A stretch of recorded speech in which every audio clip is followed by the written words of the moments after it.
Good evening to Ed Deegan and Costa, Lisa Morris, she's like a fixture on our show, and Lee Howard, and everybody else who's tuned in. I'm going to hand you over to Barry, and he's going to... Hello everyone, it's me again. Right, so, I went to Woolworth School, lower school, upper school, and I had a class called MH, and that was Andy Matheson, our form teacher. Who's been a good friend ever since, and the class are all watching, and hello to everyone. So I'm going to go to some of the old Wharf Roaders through the whole show, but now I've got a great friend of mine who's going to come on, and we're just going to talk about what we've done when we were kids and where we ended up, clubbing, clothes and style, and we're going to have a few surprises. So here we go, here's the first in here. And guess what? Danny, Hello, Barry Knight. all I can see is your eyes. Right, so what am I doing wrong here? Oh wow! Stay there. That's How it. about that? That's it. That's it. Now, right. This is like, what's it, Danny? Bullseye. Left. How about that? I'm going left. That's it. Stop.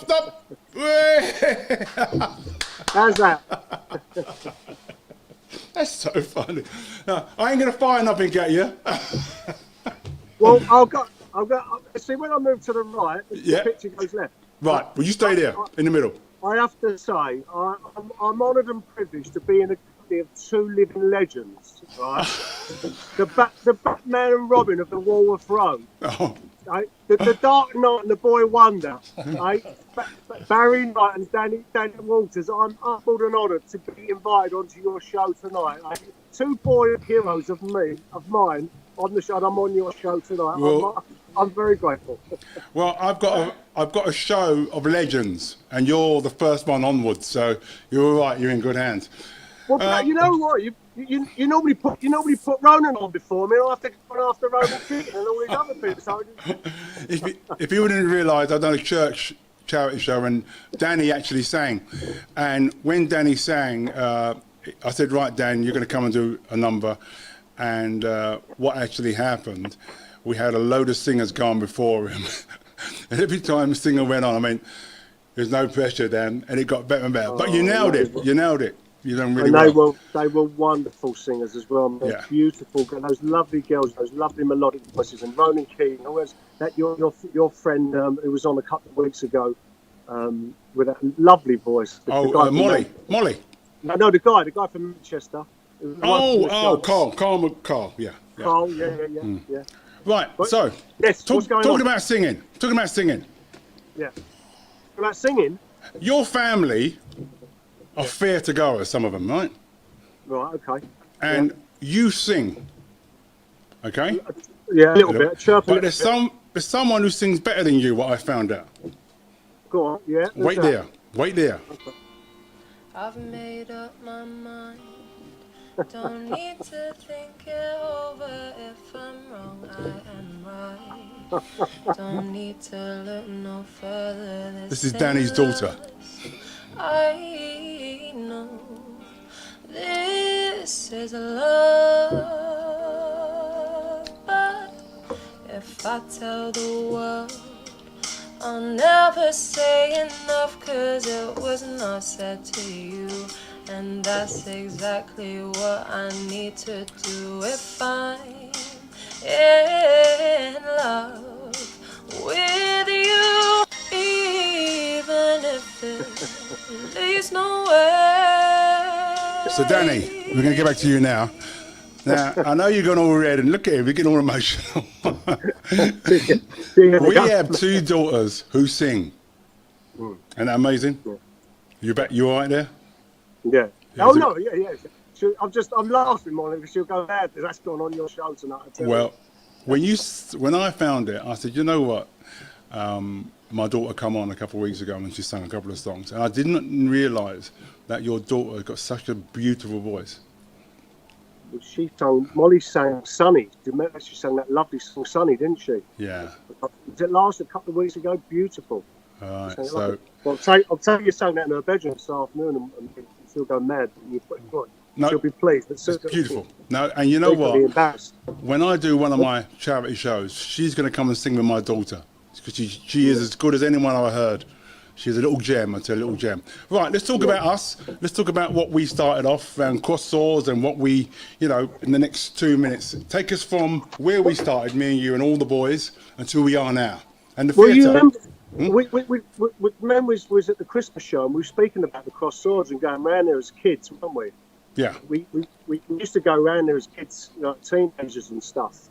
And then we discovered Lyman's, didn't we, the Gladstone? Oh, wow, yeah. Look, I say we discovered it. We always knew it was there. But Hang on, Dan. If anyone who's tuned in, the Gladstone pub was a pub, and the owner used to play all the old songs we're playing tonight. That's where it come from. Go on, Dan. Yeah, so you're right. Like Johnny Lyman, he used to play.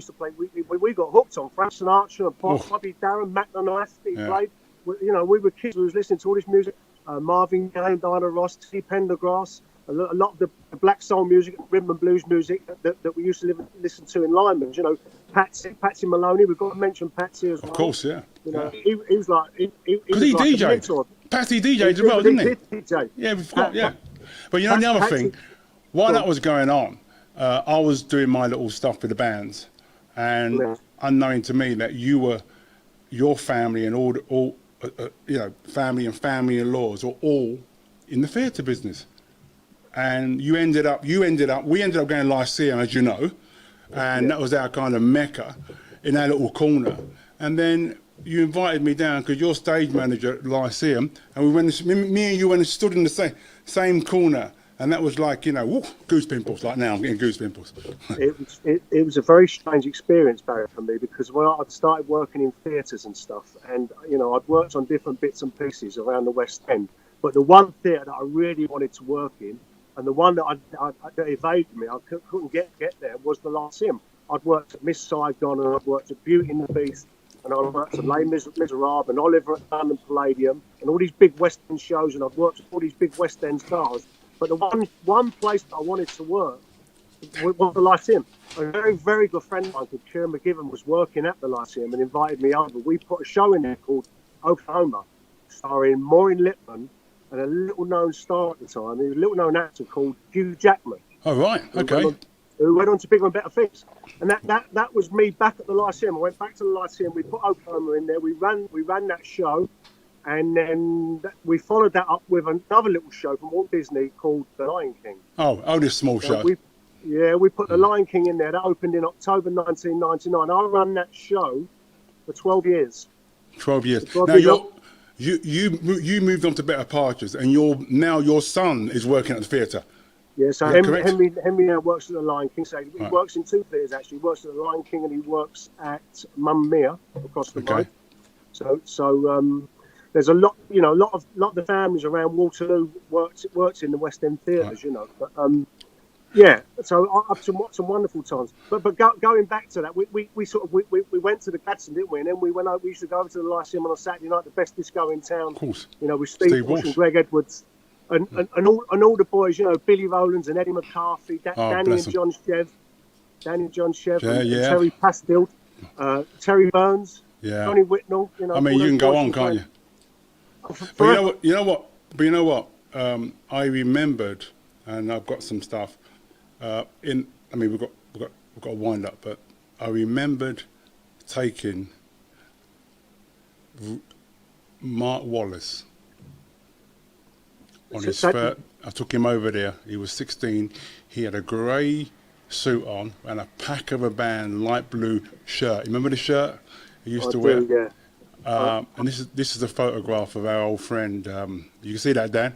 Yeah, I can see it clearly. Yeah, and it was it's a lovely picture. Mark was a very close and dear friend of ours, and shall I tell the story quickly? Go on, but not graphically.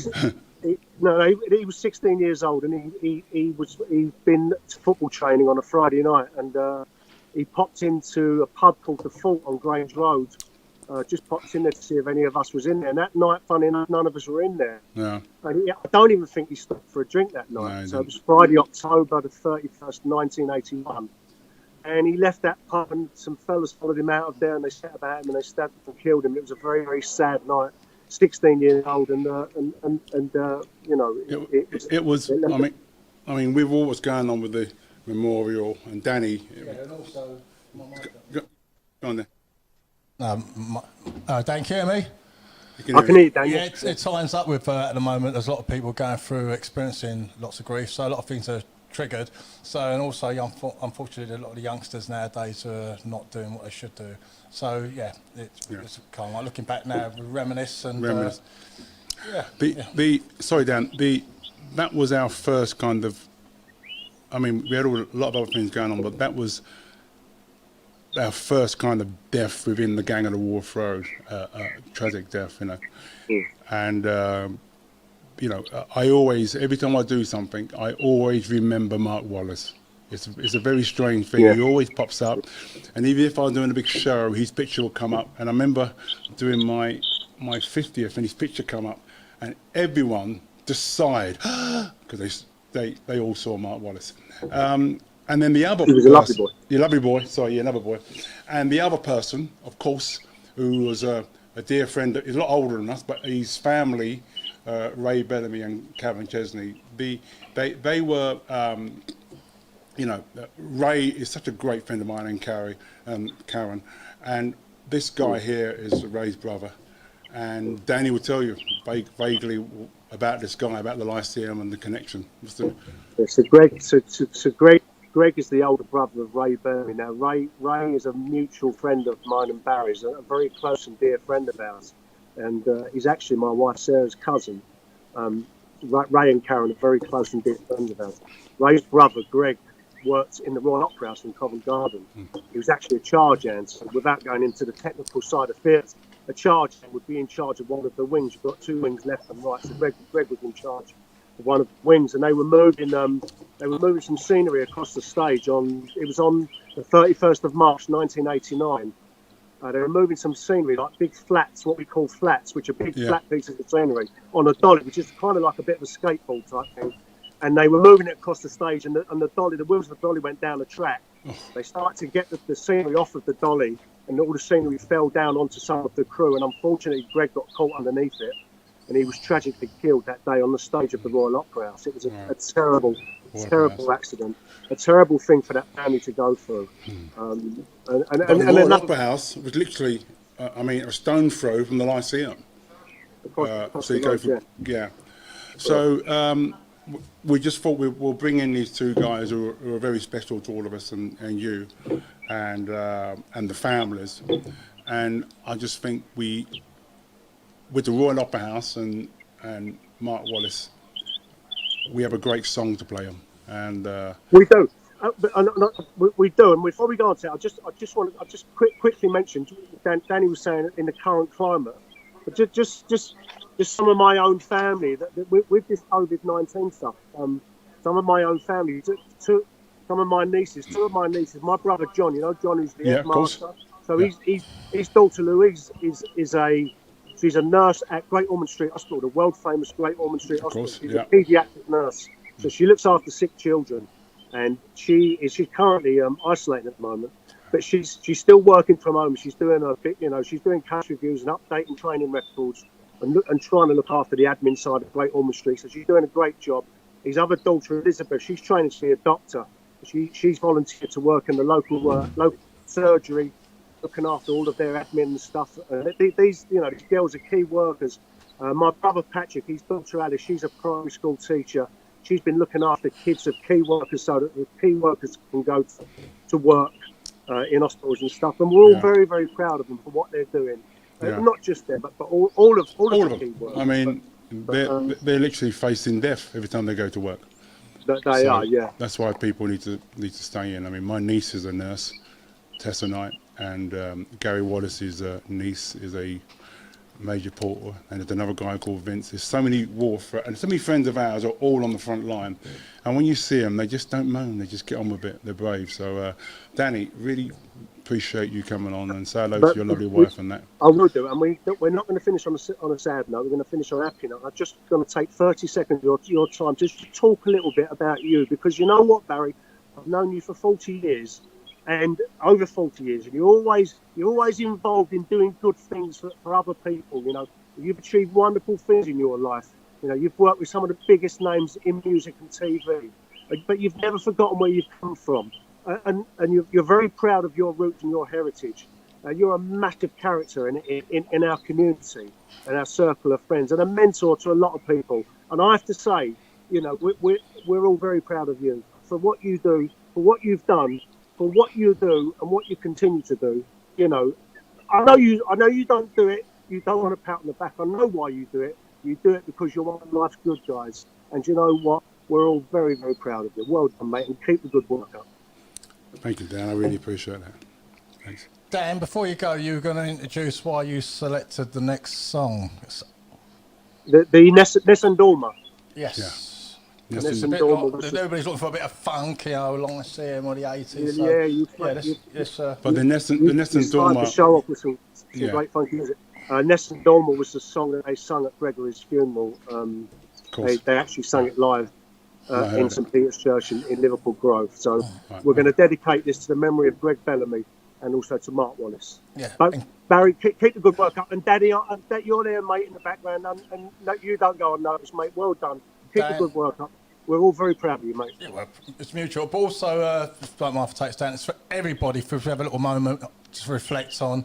Everybody is going through so many changes at this difficult climate at the moment. So, Nessun Dorma is going to come up. Thank you, Danny. Thanks for coming on. Take care. Have a good night. Thank you.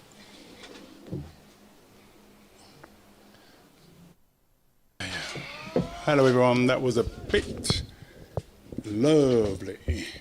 Right, so what I've done, I've got, when I first started off in this business, I was 16, and I met a young man down the Wharf Road. I think he must have been 17, 18, and I met him in Mari's Cafe, and that's where I first got my first kind of gig with the band called The Truth, and the guy was Steve Martin. Since that, this guy has tour managed some of the biggest bands in the world, and I have him online, Steve Martin. Hey! What's about? How you doing, mate? How are you, Steve? God, that's okay? a bit close. Sorry. So, who was that lovely bloke from before? before we go, move over, there you go. I want to see that lovely, look at you. We get the never mind the plugs in, look. I want to get that Chelsea face in. That was a guy called Danny Wentworth. Right. Wait a minute. Have I come on the side? That's it. There you go. Right, okay, stay there. No, yeah, no, what a lovely guy. That's not me, but I'm in the centre of my screen. But no, don't worry about that. Stay there. That's good. That's good. So, Steve Martin is a very old friend of mine, and he gave me my first ever job down East Street Market. So, in Mari's Cafe, wasn't it? We went to Mari's Cafe down East Lane. And then all the bands I've ever worked with for the next 10 years on was Steve. Me and Steve were doing our thing. So yeah, we did things together, did things on your own. So we used to come and join together every now and again, didn't we? Yeah, we Steve. I mean, I can reel them off. E17, Peter Andre. I only did Peter Andre. I know you did. Sorry. He done. I've done a lot of stuff. You call me for. He called me for Bros. I just finished a Pink Floyd tour. He said, "Barry, would you come?" Did you just drop the name? Did you just drop Pink Floyd? It's only been 1 minute in the conversation. And we started off. I mean, I started off on the back of the Fender bass guitar in the back of a van, up and down the motorway. Remember that? That was over the Seventh Bridge. I think we just promoted you then. Thank you, Steve. We let you travel inside the van. Yeah, £5 a week you pay, by the way. And how long have we been together, Steve? How many shows have we done? And what have we done?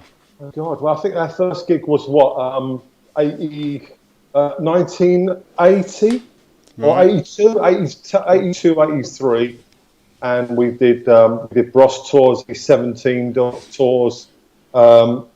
You did Peter Gabriel and you did 5 Star without me, but I did Peter Gabriel on my own. Yeah, right. And we did Bros, and we did Live Aid, didn't we? But maybe you want to come to that later on. Steve, sorry, your camera. You need to. I know. If you go, there you go. Stay there. That's it. Right. That's it. Sorry. Stay there. Great. That's it. You just stay there. Yeah, and then we were. Steve took me on my first kind of tour across Europe, and And you know, I didn't know my left from right. I was a very kind of uneducated in this business, and Steve was the man who taught me how to, you know, when I'd done something wrong, instead of having a go at me saying, Barry, you know, and now, you know, I did do a few things wrong, but I learnt quick, I think. I learnt quick. And But you know what, Bal? I mean, I'm a bit older than you. You were very kind to me a little while ago, but I'm a few years older than you, quite a few years older. And I was exactly the same as you just a few years before that. So, you know, I mean, I think I'd only just started in the business three years before you. So I was kind of puffing a bit, you know, just a couple of years ahead of you at the time, you know. But you ain't done too bad, have you? no, well, both of us. I mean, you've looked after, tour managed Madonna. Am I correct? Yeah, I did a bit of Madonna. I did a bit of Bowie, Peter Gabriel, Aerosmith, Kylie. Did a bit of Kylie. Of course, no, not a bit. You've done a lot of Kylie. Yeah. Who's our guy? Who's our good friend? Shawnee Fitzpatrick. Yeah, Shawnee Fitzpatrick. But she was one of the best, Barry. One of the best, Kylie. Yeah, I think it's good to let all your lovely friends on here, and you have got some amazing family and friends on here. But it's good that they know that Kylie is everything that you would want to expect from Kylie. She is an absolutely diamond of a lady.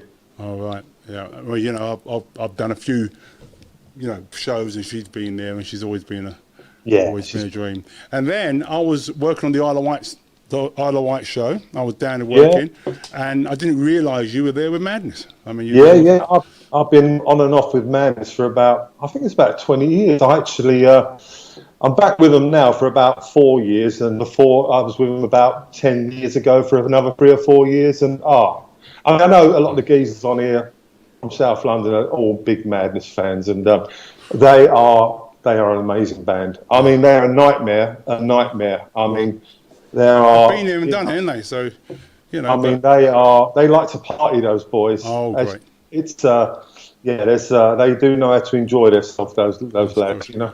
Well, I've done a show just before. I've done a show just before, and I done Eric Clapton. Yeah. It was at the Albert Hall. No, it was at the. It was at the. Where was it now? Oh, O2. O2, and there was Tom Jones, there was Paul Carrick, there was Royal Marston Charity, and it was a really good thing because there were so many different styles there, and you know, it was great. It was great. So it was good to, you know. Yeah, I did some stuff with Eric. He used to hire the Guildford Civic once a year, and he would let his mum. Now, the Guildford Civic, as you know, is a tiny venue compared to where he normally plays. He only used to do it so his mum could come along with her friends, and he used to put her in the centre balcony, in the centre front row, and just play the concert for his mum. Right. Because obviously he lives in Surrey, you know, and Eric Clapton and Phil Collins would be playing drums, a mate, and Mark Knopfler playing guitar, just to entertain his mum and her mates from Bingo. You called me. I was 21. Your camera's gone again, Cam. Sorry, mate. Yeah. So my missus is moving it. You called me. I was 20, and I think I done the biggest show I've ever done in my life. I've never done a bigger show since, and because of you, my career went through the roof, and that was Live Aid. Well, you've done a few big shows with Pink Floyd, but that's really nice of you to say. No, but that was my at my prime. That was just unbelievable. Be able to do such a. It was no, we were throwing Phil Collins in the car, stopping, you know, Dave Bowie from peeing on the free phase, and you know, come here, you know, and it's me and you going, oi, over here, doing this, doing that, and he's a legend, and they're all like, I mean, I was talking to Gary Kemp about it. He was there with Spandau Ballet. Yeah, he was. You know, I remember Spandau boys were all really overdressed because it was really hot, wasn't it? Yeah, it was. And they had all the leather gear on, and they were all the makeup was sweating. They came off honestly like they were melting, you know. So yeah, a good lad. I like Gary. He's a good lad. Well, I've been on tour with him with the Sources for the Secrets. Yes. So hold it one sec. Hold it one sec. Are we? We're having no joy. Okay. So, Steve, I'm going to leave it at that note. Okay. I really appreciate coming on and chatting about all this bits and pieces. You're a good friend. You've been you've started my career. My career is not stopped because of you, and you always remember me and your family and your kids and your daughter's doing. I mean, your daughter was on the Spice Girls. Yeah, the daughter's doing great. Yeah, she's doing really great. And Steve Martin. Before you go, I just want to say, as you know, I'm Camberwell boy, and I'm a Wharf Roader as well. And of course, Pie Mash. Val, I just echo what your mate was saying earlier. You're a brilliant, the most loyal friend I've ever had. You know how much we love you, and I just wanted to say that before you kicked me off for someone who's more famous. I won't do that. You're not getting Ronan again, are you? No. I've got another surprise coming on now. Okay. Get me off then. So, yeah, stay in tune. You're going to love this surprise, all right? I've got it in all the rooms. Listen, I'll let you go. Thanks. Thank you, everyone. See you later, mate. Thank you very much. Thanks, Steve. Hello, mate. That's an old good friend of mine. Stay there, Steve. It's a good friend of mine, Steve Martin, who's been really, really good to me over the years. And, you know, I'm blessed. I'm blessed in the sense that he saw something in me, and you know, I was a bit of a rogue, and he got hold of me and said, Barry, come on, you can do this. And I've took what he's taught me, and I've took it to other places. So I really, really appreciate it. Clem, yes. Is he there? Not yet, dude. All right. So we're gonna play a song. Danny Waters is going to play a song. Put it on there. Yes. And then I'm going to explain about the song. I'm going to have some requests. So, am I mic'd up yet, Clem? It looks like I'm mic'd up. There you go. Yes. Got to say hello to anybody that can't like who's, how can I say, from Liverpool and Northern Ireland. I've got a few dedications later on. So, and also for anybody who's got into a bit of Northern Soul, it's just kind of like a great exercise, a good way of working out, and also it's really good authentic music to get back into. I got you back, Steve. I had technical problems. Are you there, Steve? Yeah. Put you in. I had a problem. Oh, have you, mate? Okay, I didn't know what we've done. No, I'll tell you why I had a problem, because put your earpiece in. I'm all yours, yeah. It's just because off here. we started off.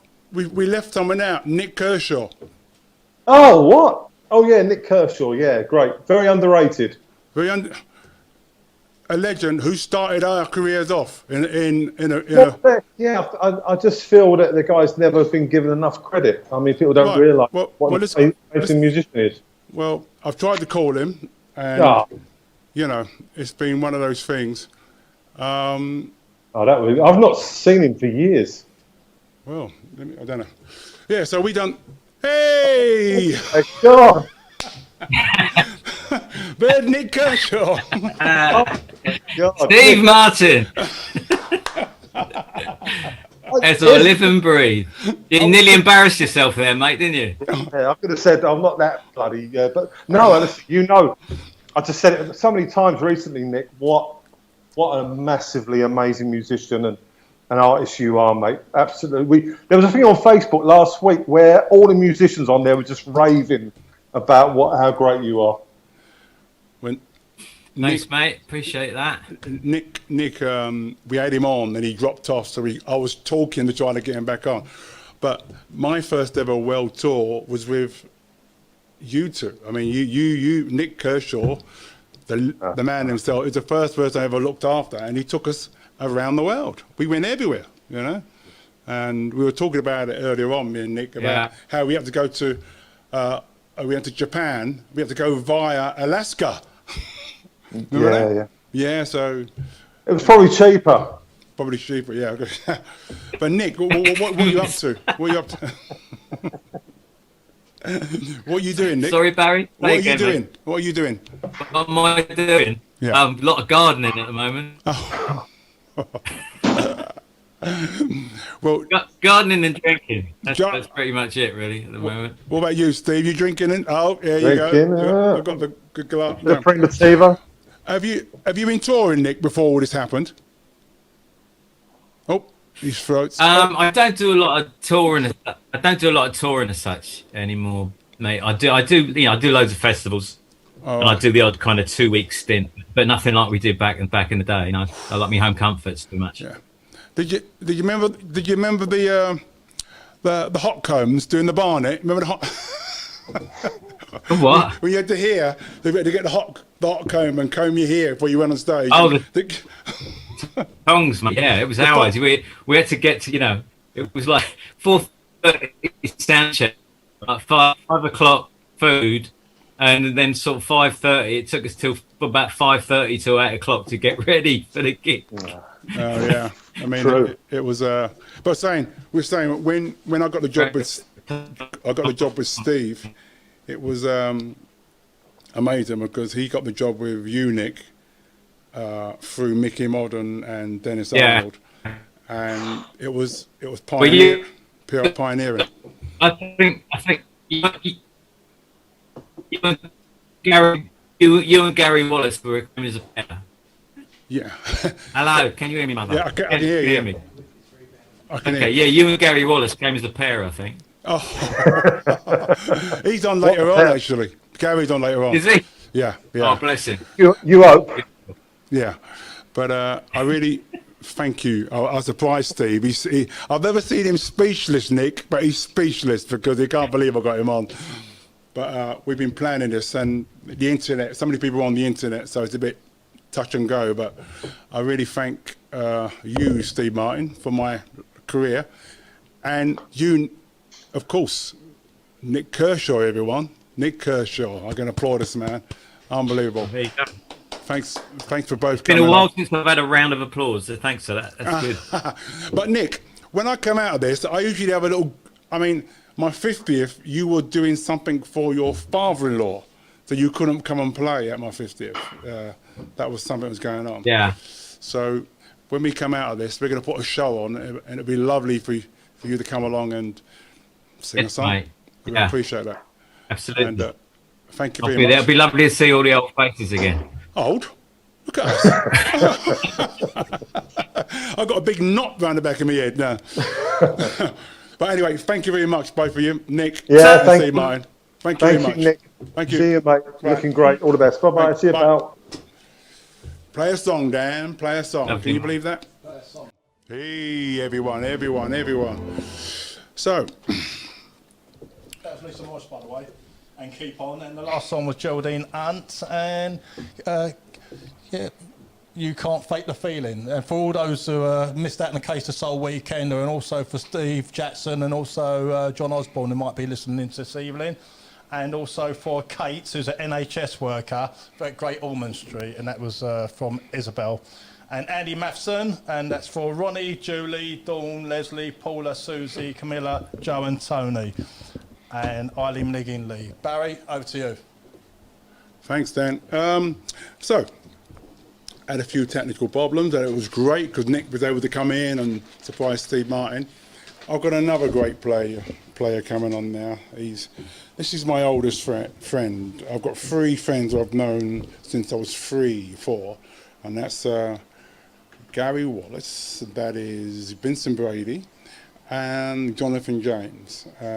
These are the people I've known all my life, and Gary Wallace was the guy who started off with, The Truth and 9 Below Zero, and went on to mega bands from Pink Floyd, Tom Jones, Mike and the Mechanics, Power Station, and he's here, Gary Wallace.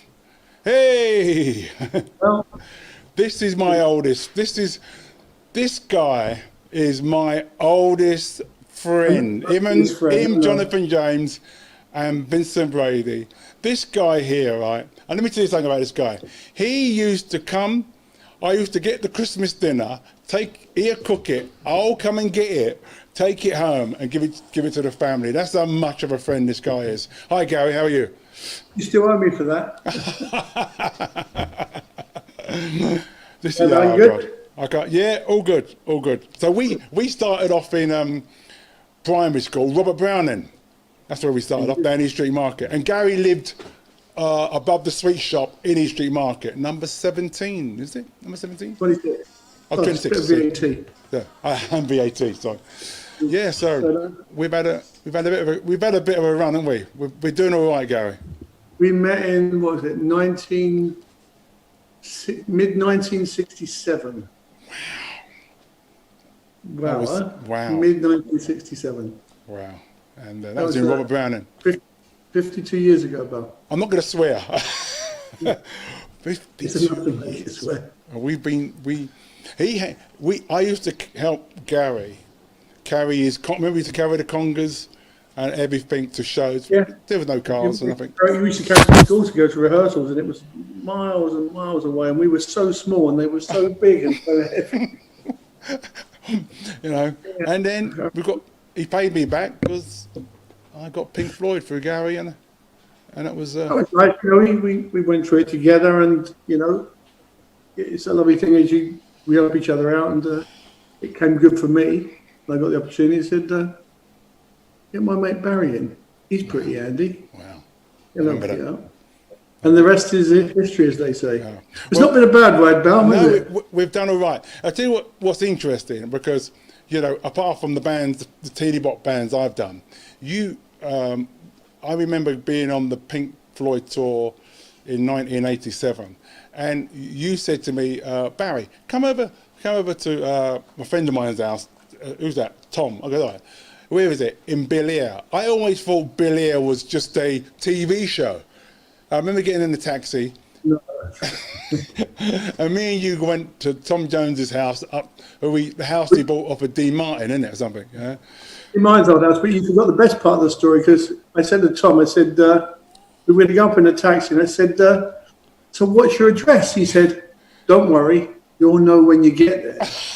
And we're in a taxi driving up through Bel Air, and, you know, and there's great big mansion after mansion, you know, superstar after superstar type of thing. And I said, I think we're here. And we stopped. And they knocked down Cardiff Stadium, which was Cardiff Arms Park. So he bought the gates of Cardiff Arms Park, which were 200-foot red dragons. That's it, yeah. On the front of his house. And I said, I think we might be here. Yeah. And then that's the and first Tommy time. Hilfiger was there. Do you remember it was Tommy Hilfiger was into doing the interview? Yes, yeah. Tommy Hilfiger, just as he started his clothing line. Oh, there you go. But he showed us around the house, didn't he?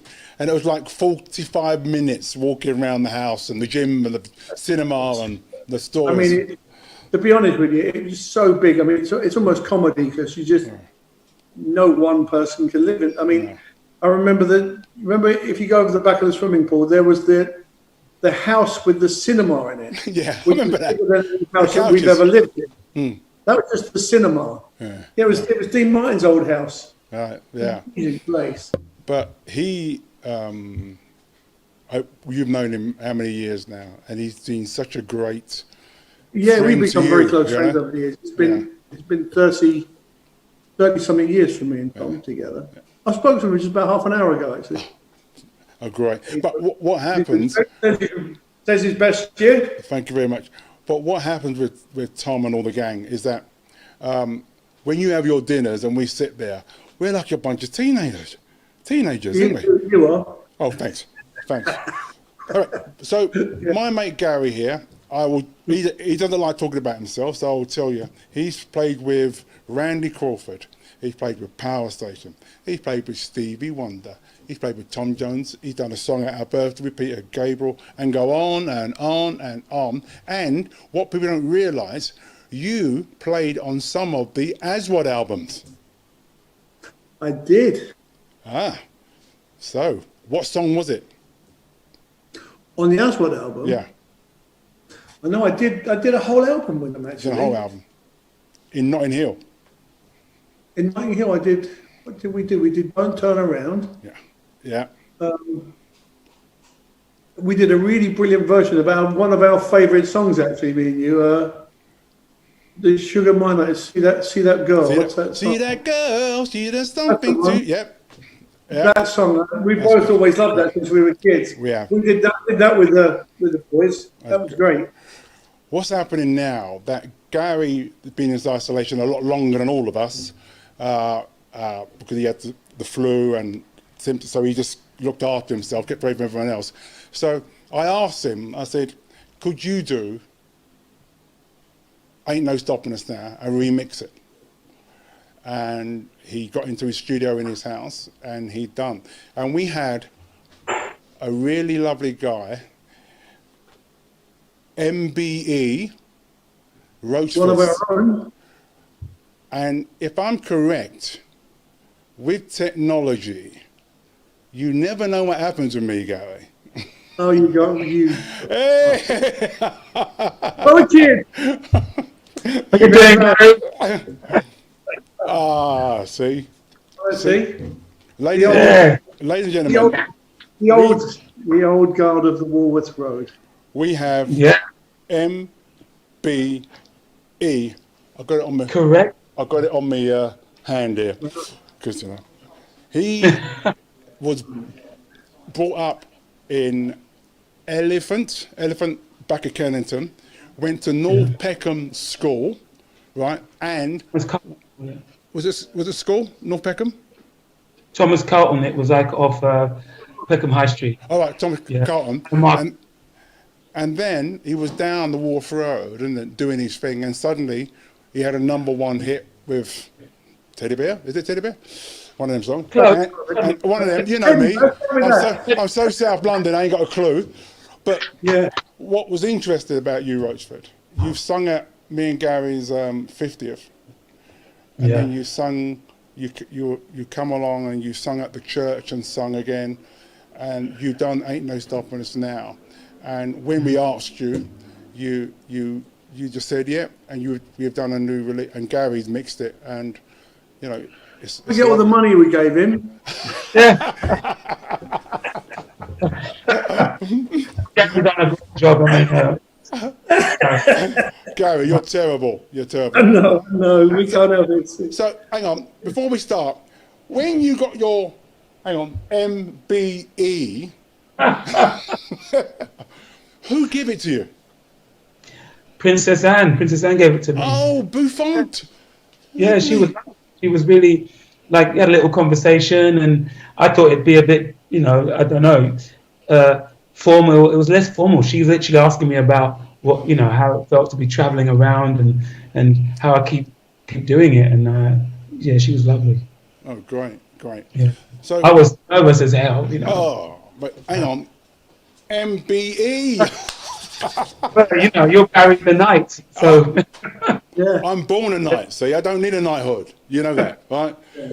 And, you've been a really big part in my life, Gary, you know that. And you, Roachford, you've, many of shows I've been to, I remember talking to John Giddens, and I was doing the Isle of Wight Festival, and an artist pulled out on the main stage, and John said, "Oh, I had him killed. Who was it?" I had him killed. And you went from the 2.5 to 3,000 seater to the 50,000, and the people absolutely loved it. They knew all the songs. They were dancing. I was dancing, of course. And we, as I said, with Gary as well. Me and Gary, I done Live Aid in England, and Gary done the Live Aid in America.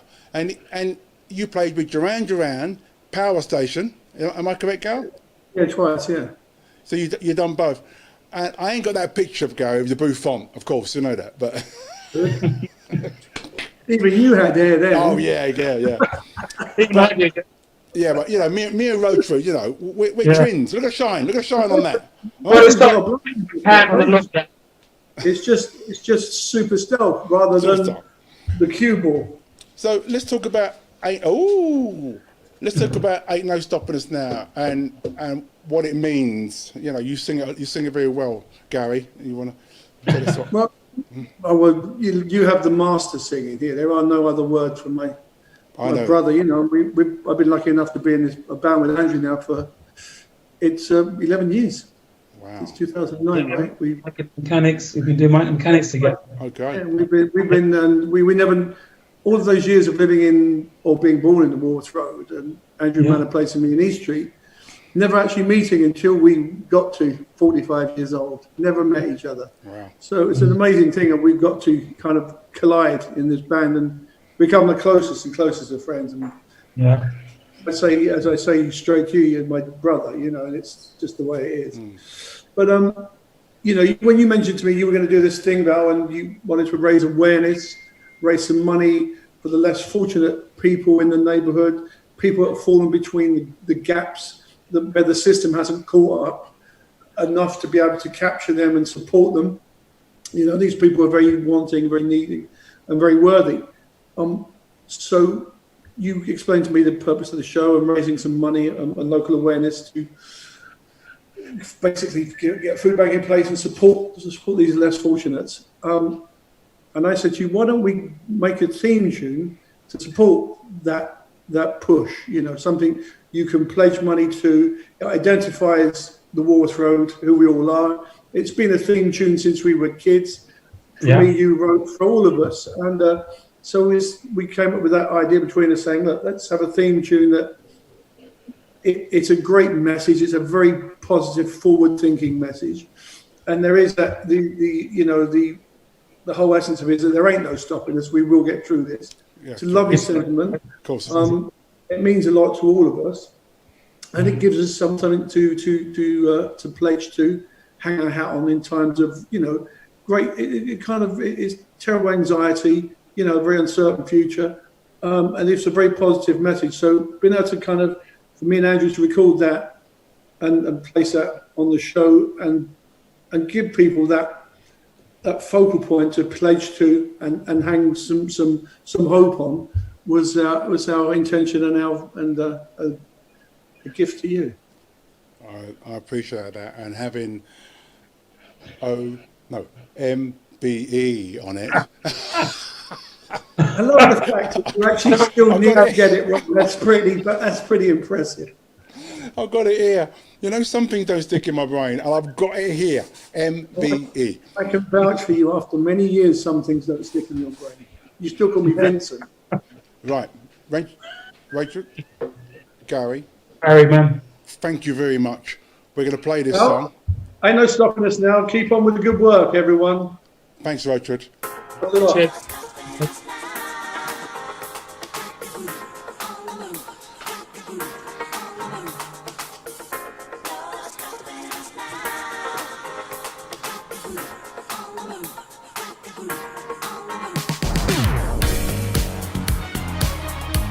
What's going on here?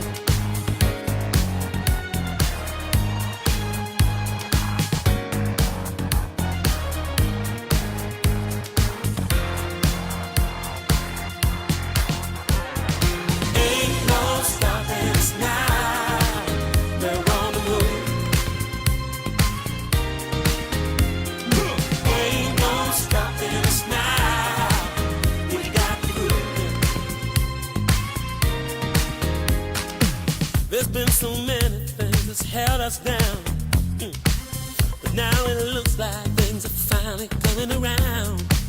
I know we've got a long, long way to go, and where we'll end up, I don't know. But we won't let nothing hold us back. Put ourselves together, gonna polish up our half now. If you've ever been held down before, no, you refuse to be held down anymore.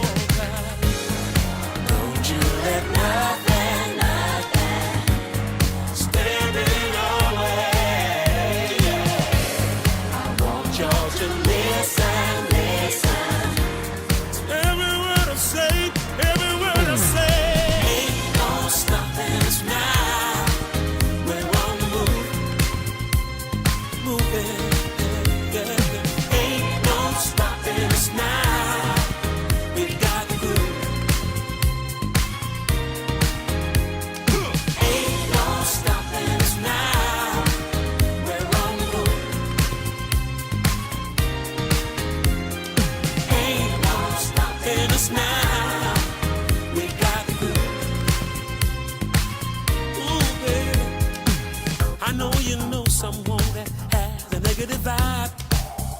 if you're trying to make it only push you aside.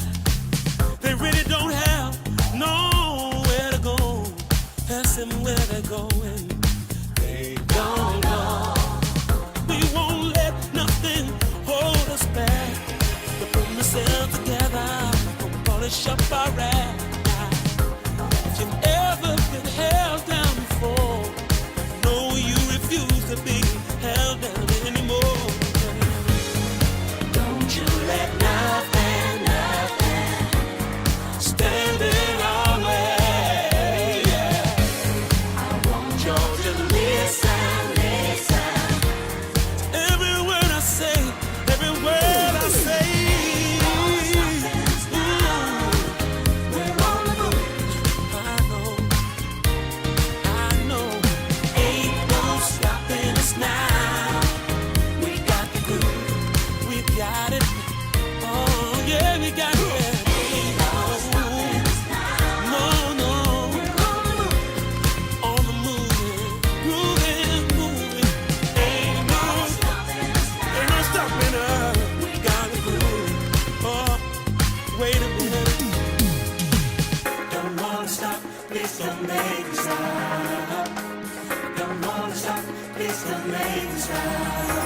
Oh no, don't wanna stop. Please don't make me stop.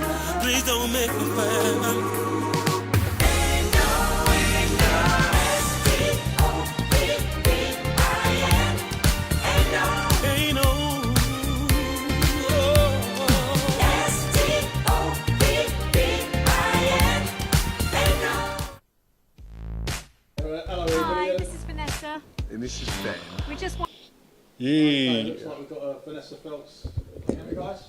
Vanessa Yep. Phelps in the background. She'll be on later. Vanessa Phelps will be on later, if you heard her in the background. Just got to look at the live feed and say hello to Dennis O'Reilly, Mark Hughes, Kerry Hampton, Lee Howard, and Sarah Whitelaw, Steve Funky Feet, Ed Deegan, Gary Clemens, and also happy birthday to Rita Jiggins. I'm sorry if I'm looking down, but I'm just trying to remember everybody's name. Got Rachel Adina, Kelly Downing, Tony Older, Costa Paniotto, and Dave Wilson, not as in Terry Wilson, that's another, isn't it? And Lisa Mills, and also Tracy Tully tomorrow, happy birthday, Lindsay Blackley, Daniel Price, Tina Delenti Conte, Fabian Peters, Kelly Johns, and Tracy Ashford. Okay, they're for tomorrow. Happy birthday to you all. I've got information on Facebook. Over to Barry because he wants to. He's got an announcement. Okay. Okay. Have a look at this wedding photo, what we're going to put up. I think Clem's got it somewhere there. You thought I forgot you two. 33 years. Eh? 33 years. You get less time doing that in Belmarsh, won't you? And look at that lovely Labour tie he's got on there. Eh? Eh? Kim? How did you do it? How did you put up with him?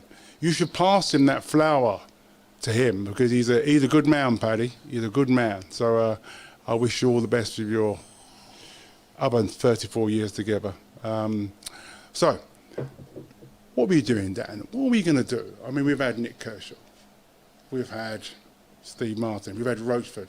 We've had eight no stopping us now. You know, we are just on fire at the moment.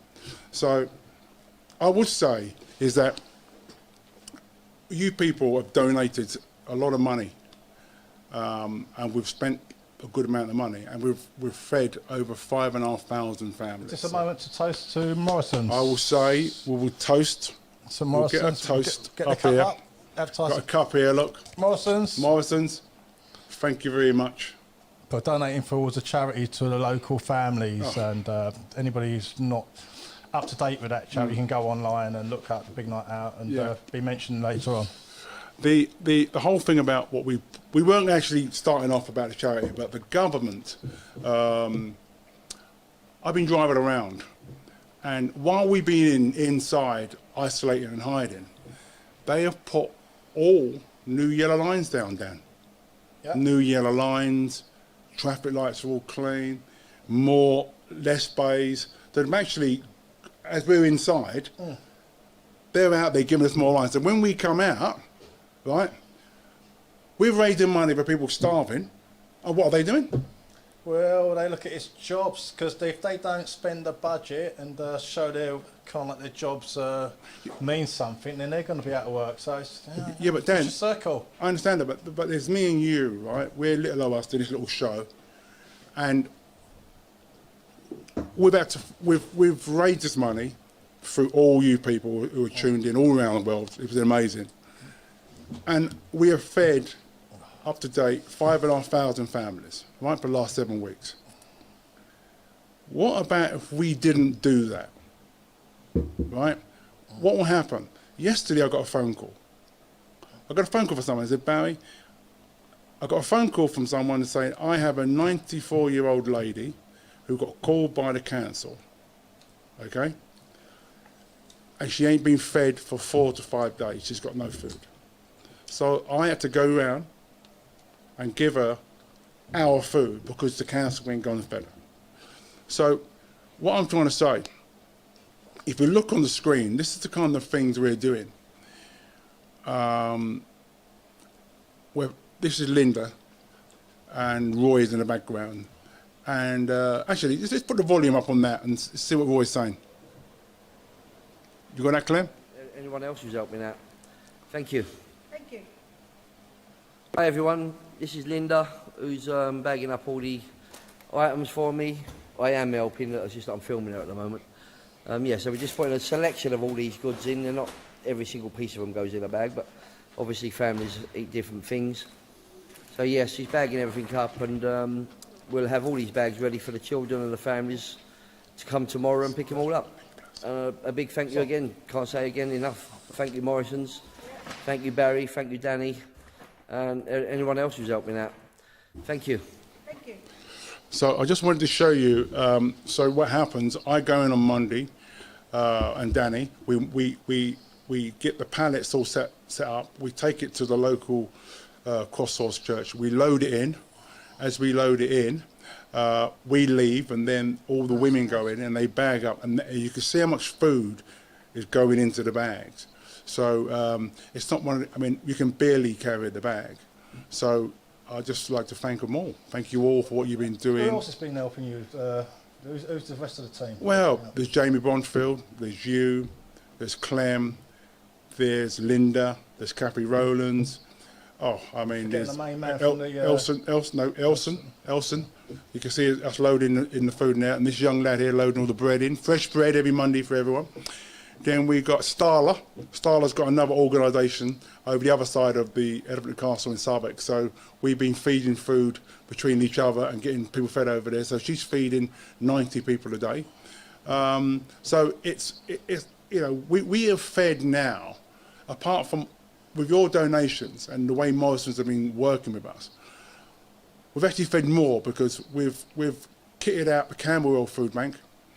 We fitted out the Bermondsey Food Bank because they were struggling. We've done the Lambeth Food Bank, and we've done North London, and we've done the refuge place as well. You know, there's a couple of ladies' refuge because, you know what, why this is going on and we're all isolating, there's an underground current of mental, what do you call it, Dan? Anxiety, worry, stress. Yeah, stress. So what's happening? If you've got a family and the man goes out, the woman goes out, or the lady goes out, and the woman, and they come back and they go to the pub and have a drink and they're a little bit abusive, right? They bear it. Now they can't leave. So the can, the drink and the beer is in the house. So all the ladies' refuge are full up with families because the man or the woman have been very violent because they're on top of each other all the time. So we've actually been feeding a few refuge with, you know, food, baby food, clothes. So what you've done, you've just basically, we've opened a bag of worms, but we're doing it. And I will show you something now. We're doing it. And not one person from the council has approached me and say, oh, how can we help? So I'm saying if we didn't do it, all you viewers, for the money and the donations, these people would be starving. So thank you very much for your donations. It's a Just Giving page, the big night in, more the merrier. Thank you very much for your support. Thank you. Yeah, on that note, also for anybody that is affected by any depression, anxiety, domestic violence in any way, please go to the NHS. They've got a helpline, or go online, all the information. And it's actually a bit confession. I've gone through things in my time, and I think I must be one of the only people, and the Samaritans have banned me from talking to them. But no, you've got the Samaritans out there, and if you look on the NHS helpline, they've got links to cruise bereavement, and there's lots of, please go there. And also there's AA, NA. It's a difficult time for everybody. You're all packed in, you don't know what to say. And with Barry, he's had support in the past, and we might be sitting there looking merry and happy, but we go through our own stuff, and I'm not too proud to, if I need to ring up an helpline, I'm not too proud to actually also say to you guys, please ring up anybody, especially NHS hotlines, to get help for yourself, and because it's unprecedented times and you can't always do things on your own. Okay, this one's going out for Sean and Kim. Okay. Hi everyone. Right, that was Sugar Mylot, and all that stuff we said about the mental health side of things. You really need to just all look after each other. And if you think someone's having a problem, just bear with them, because it's not easy. I have a friend who I've known for 30 odd years, a legend singer, a legend. It's my first American tour, supporting him with Nick Kershaw. Ladies and gentlemen, I have Paul Young. Hey! How you doing? How you doing, Paul? Yeah, I'm doing fine. Oh, even Danny's clapping, my co-host. I've come up enormous on this screen, so that's better. Beg your pardon, this is a family show. How are you, Paul? Yeah, I'm good. We go back over 30 odd years when I was 20. No, yeah, 20. I think you might have been younger. Oh, younger. And I turned up in America with Steve Martin, supporting Paul Young. And this man was, and still is, he was a megastar. And he gave me 100% attention every time. There was never no, we all hung around in the corridors, and we were out, we were young, weren't we? And we just enjoyed ourselves, Paul. And you've always been that kind of, if I call you, you always call me back. It doesn't matter, and that really means a lot, So what are you doing, Paul? What you been doing? I mean... What, since lockdown, you mean? Well, no, I mean, before lockdown, I saw you at the O2. Yeah, I did, yeah, that was great. I mean, that was the last show, possibly the last show, before everything started to shut down.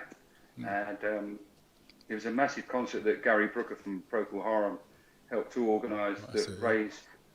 How much was it for the Mars? A massive amount. It was a massive amount. I mean, we'll find out. I did do a post on it at the time on Instagram, and I can't remember how much it was, but it was incredibly successful. But what about the lineup, Paul? I mean, you sung with Zucker. Oh, the lineup was off the scale. Yeah. I sang with Sue Crow. We did send to Madonna. Yeah. Sue Crow did a couple of his own, and he showed what a great international artist he is with the material that he did. And then you've got Eric Clapton, you've got Cat Stevens, so many people that I thought, I can't believe that these people are here. And I grew up listening to their records, Paul Jones from Manfred Mann. Tom Jones. Tom Jones. Yeah, Mick Hucknall. It was just an incredible lineup of people. And you, I mean, of course, apart from all we were talking about your backing vocalists and all these great guys, but you done Live Aid. When I was there, we all done Live Aid. That mega show. Huh? Wow. You was because that was that the same year that I think we met? It was. I was 21 then, so it was just after your tour. Just after. Yeah, and you done. I mean, we had everyone there. I remember standing at the backstage, and there was like the royalty of royalties all standing there, all getting ready to go on, and it was amazing. But you've done this. This song. You've done a song for the national health or the people. Tell me about that. Yeah, the NHS. Well, you know, when I went into lockdown, it's like being a solo performer. It's not always so easy to organise something. I think if you're a younger musician, like Gary Barlow and things like that, they're very much more on top of home studios and things like that. I'm old school, so and every time I learn enough to record at home, so I do my own vocals and things like that, and I can do acoustic guitar with the microphones that I've got and things like that. And then I go away. I don't touch it for 2 years, and I come back. I've got to learn it all over again, you know. Whereas the younger artists are much more on top of all that stuff. So I'm a little bit shy about doing those things, because if you do it badly, you're coming for some stinging criticism, and you look like people like Lady Gaga. You know, it's seamless because she really knows what she's doing, and they have great people around them as well, because they are in the major money making period of their life. But they're not Paul Young. They're the new version.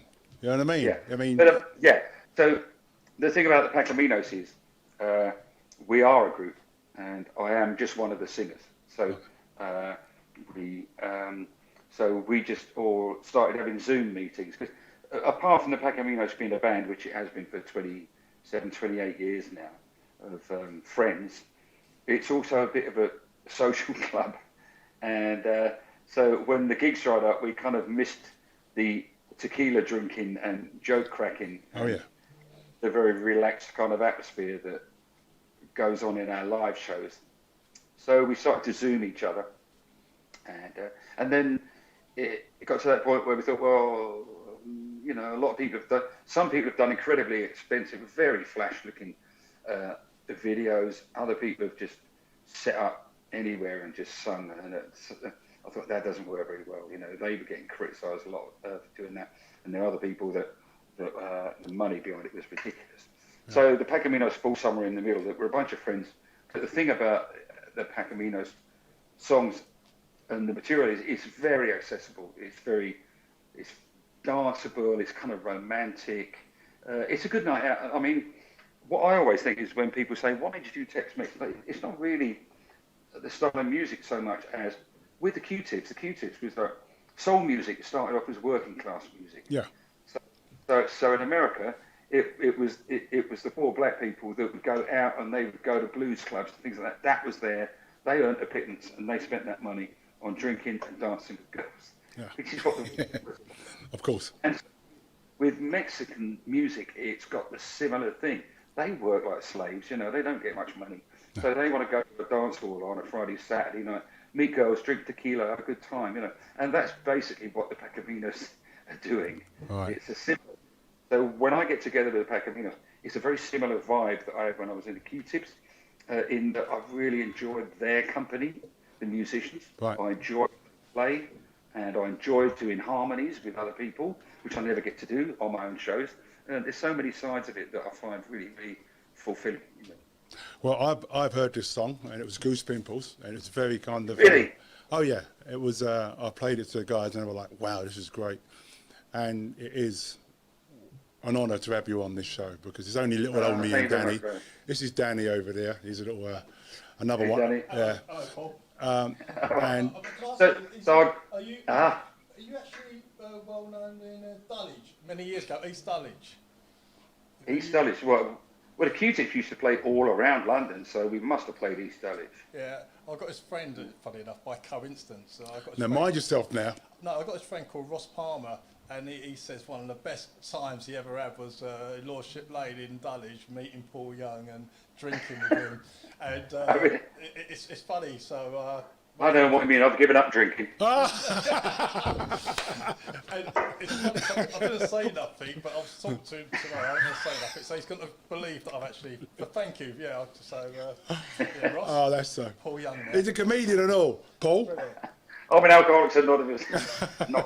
Thank you very much for coming on and, you know, supporting us. And we want to play this lovely song, so introduce it, and thank you. Okay, so this was originally a song by Jay and the Americans. It was a #1 in America, but not here, and it's called Come a Little Bit Closer. And it's basically about meeting a Mexican girl in a cafe kind of bar, and she's gorgeous, and the guy wants to dance with her, but then someone says, no, her boyfriend is a bad man. You don't want to know him. Right. So we twisted the words around, and instead of come a little bit closer, it's called don't come any closer. And can you donate? Is it a donation on this thing somewhere along the line, or how's it? There's a click to donate, and we're actually talking about doing another one of our songs within the next couple of weeks, and we'll be doing the same thing again. Well, what we'll do then, we'll get the video and we'll put it on the big night in YouTube, so people can go on it and click it again and then see what's going on. But we're going to play the song. I really appreciate your time, Paul. And I'm loving the kitchen. Oh, you love the kitchen. now this kitchen. Let's see what you got there. Do you know what kitchen that is? You know what it is? I don't know. Only Dogs and Horses. Yeah. Of course. Of course. Look, and look, the old teddy bear. Paul, thank you very wonderful. much. I really appreciate that, what you've done.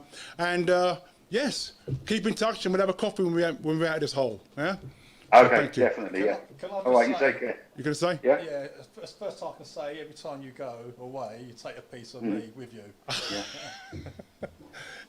Why, thank you. How many times you heard that? Thank you, Paul. Thank you very much. All right. Thank you. Cheers.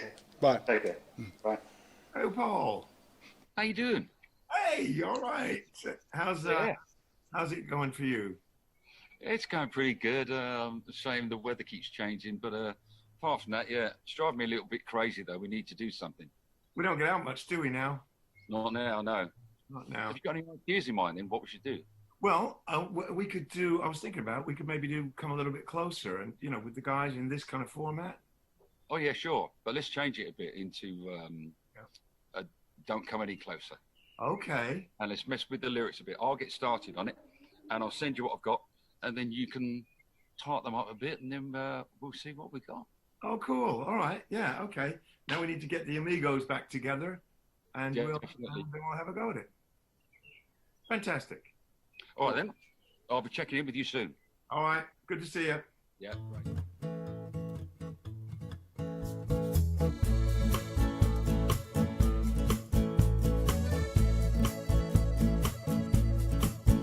In a little cafe, just the other side of the border, she was sitting there giving me looks that made my mouth water.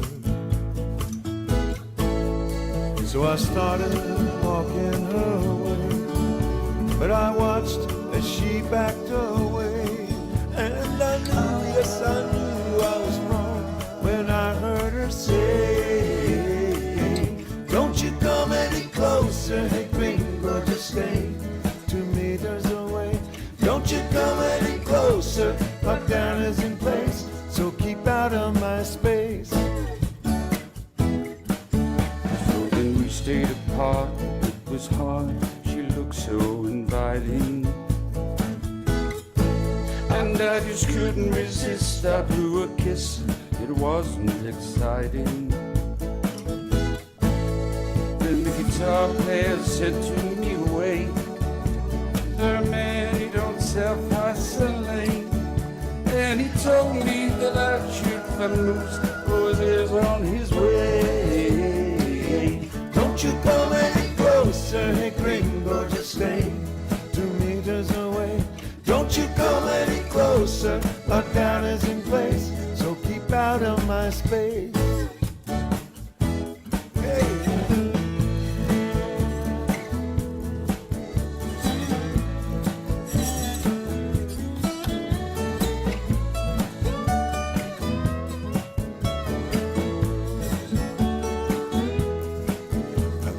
Wi-Fi stopped,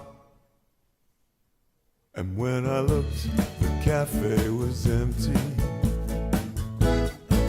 And I heard Jose say, man, you know you're in trouble plenty. But I laughed and said, joke's on you, you got to obey the curfew. We're in quarantine now, and God knows for how many days. Don't you come any closer, hey gringo, just stay 2 meters away. Don't you come any closer, lockdown is in place, so keep out of my space. Don't you come any closer, hey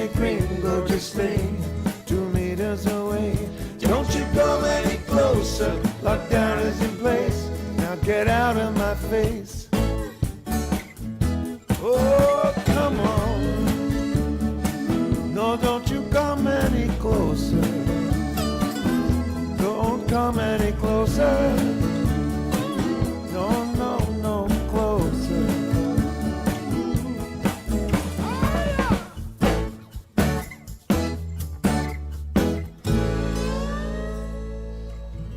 There you go. That's Paul Young and his band and his friends. But like, I've got to say, it was an honour to actually talk to Paul, and there were so many songs that I remember growing up with, like Love of the Common People, Wherever I Lay My Hat. So the song I actually mentioned in that little chat with Paul at the end is one of my faves. So thank you, Paul Young, and we're going to get to play it.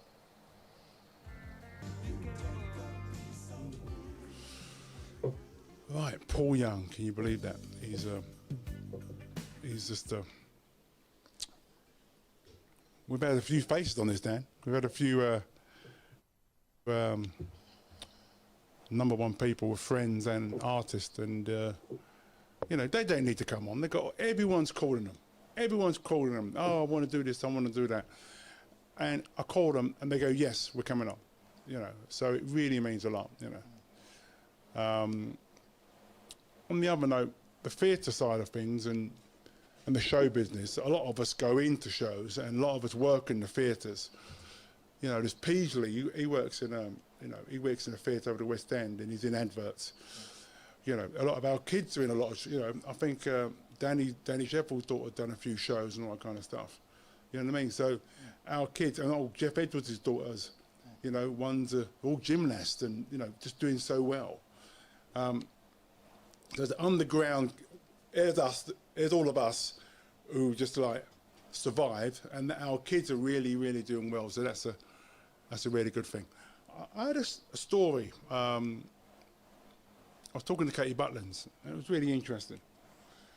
And I'm going to try and get this right, the story.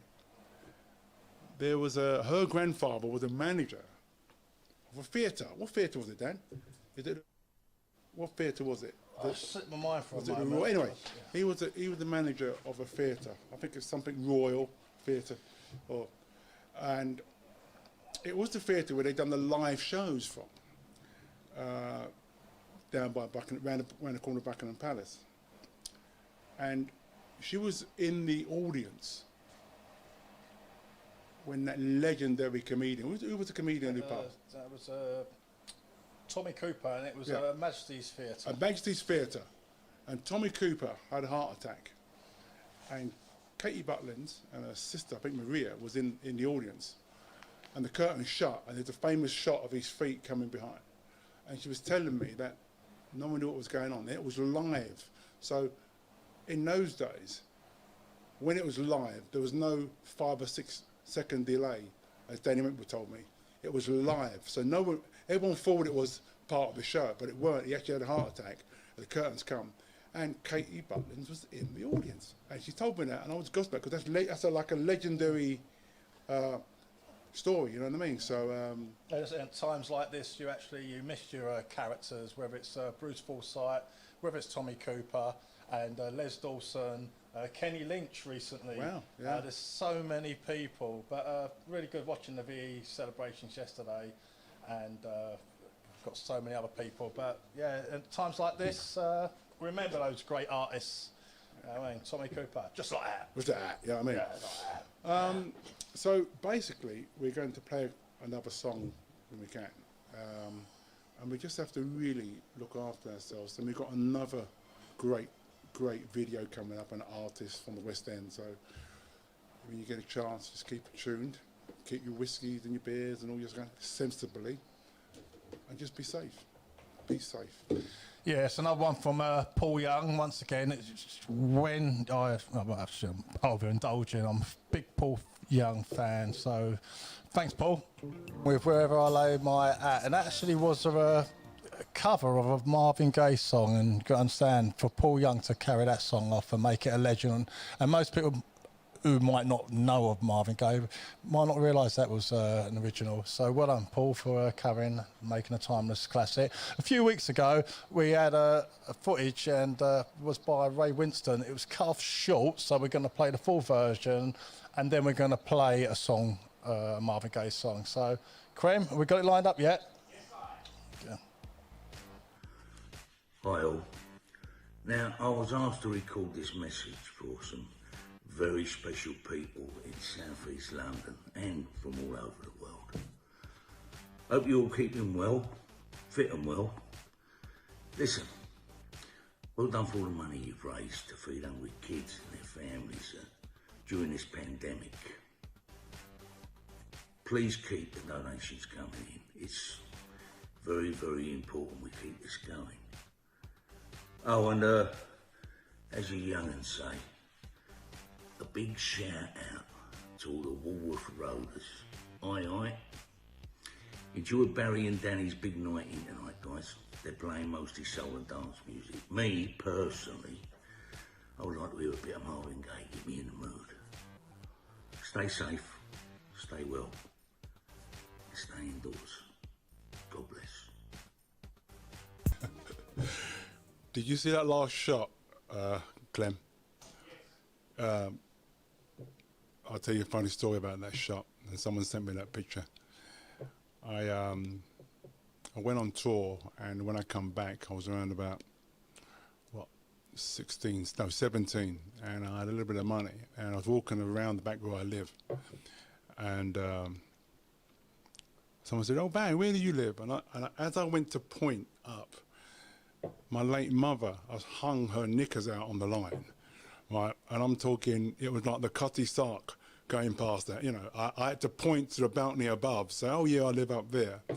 So the next day I had to go and buy a tumble dryer, and I got a tumble dryer actually off of Ray Bellamy, my good old friend. So that's that picture there someone sent me. I have a guy on the line now, Dan, who I've toured with Ronan Keating. And he's an artist on his own. And let's get him on. Hey, Dan. Hey, buddy, how you doing? I'm doing, mate. How are you? You nice good? To see you. Can you see me? I can see you. You're doing Annika Weissler. You're walking around the house. Sorry. Yeah. What's going on? So you caught me off guard there. Yeah. I was trying to. I tell you what, you need to get some gel on that barnet. Huh? What's going on? Oh, sorry. You're Scottish. Yeah. Barnet means here. Barnet affair here. Cockney slang. Yeah. You know what I mean? I'll slow down. Me and Dan toured. I met Dan in the West End actually. Ronan was doing that show. What show was it? Once. Yeah. And Ro was the lead actor in it, and Dan was one of the actors in the show. Then Ronan left, and it went on tour, and Dan took over the lead, and you've been touring ever since a bit. Well, until this.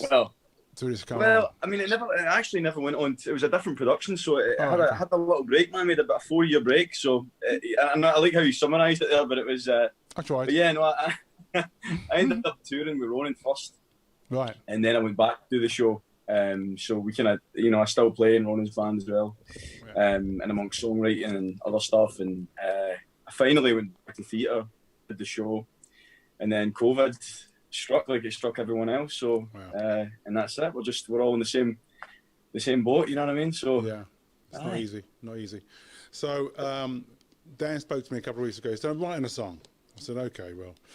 So many people say, "Oh yeah, here we go." I said, and then he sent me the video, and it was goose pimples. So you really need to sit down, because I've seen a lot of these songs put together. This is moving. Unbelievable. We were like, Get the Kleenex. Oh, it's unbelievable. By the way, why am I in the video? Barry, do you know what? I'm pretty sure I reached out, Barry. I'm pretty sure I reached out. You would have just been a star, man. You would have diverted the attention away from everyone else. So, that's the point. So it's a fundraising song. We put one on every week. We put Molly's one on last week. Molly's actually supposed to be on here with us now, telling us stuff, but she's been rushed back to hospital to work. So, nothing wrong with her, but she's gone rushed back in. Things are going on.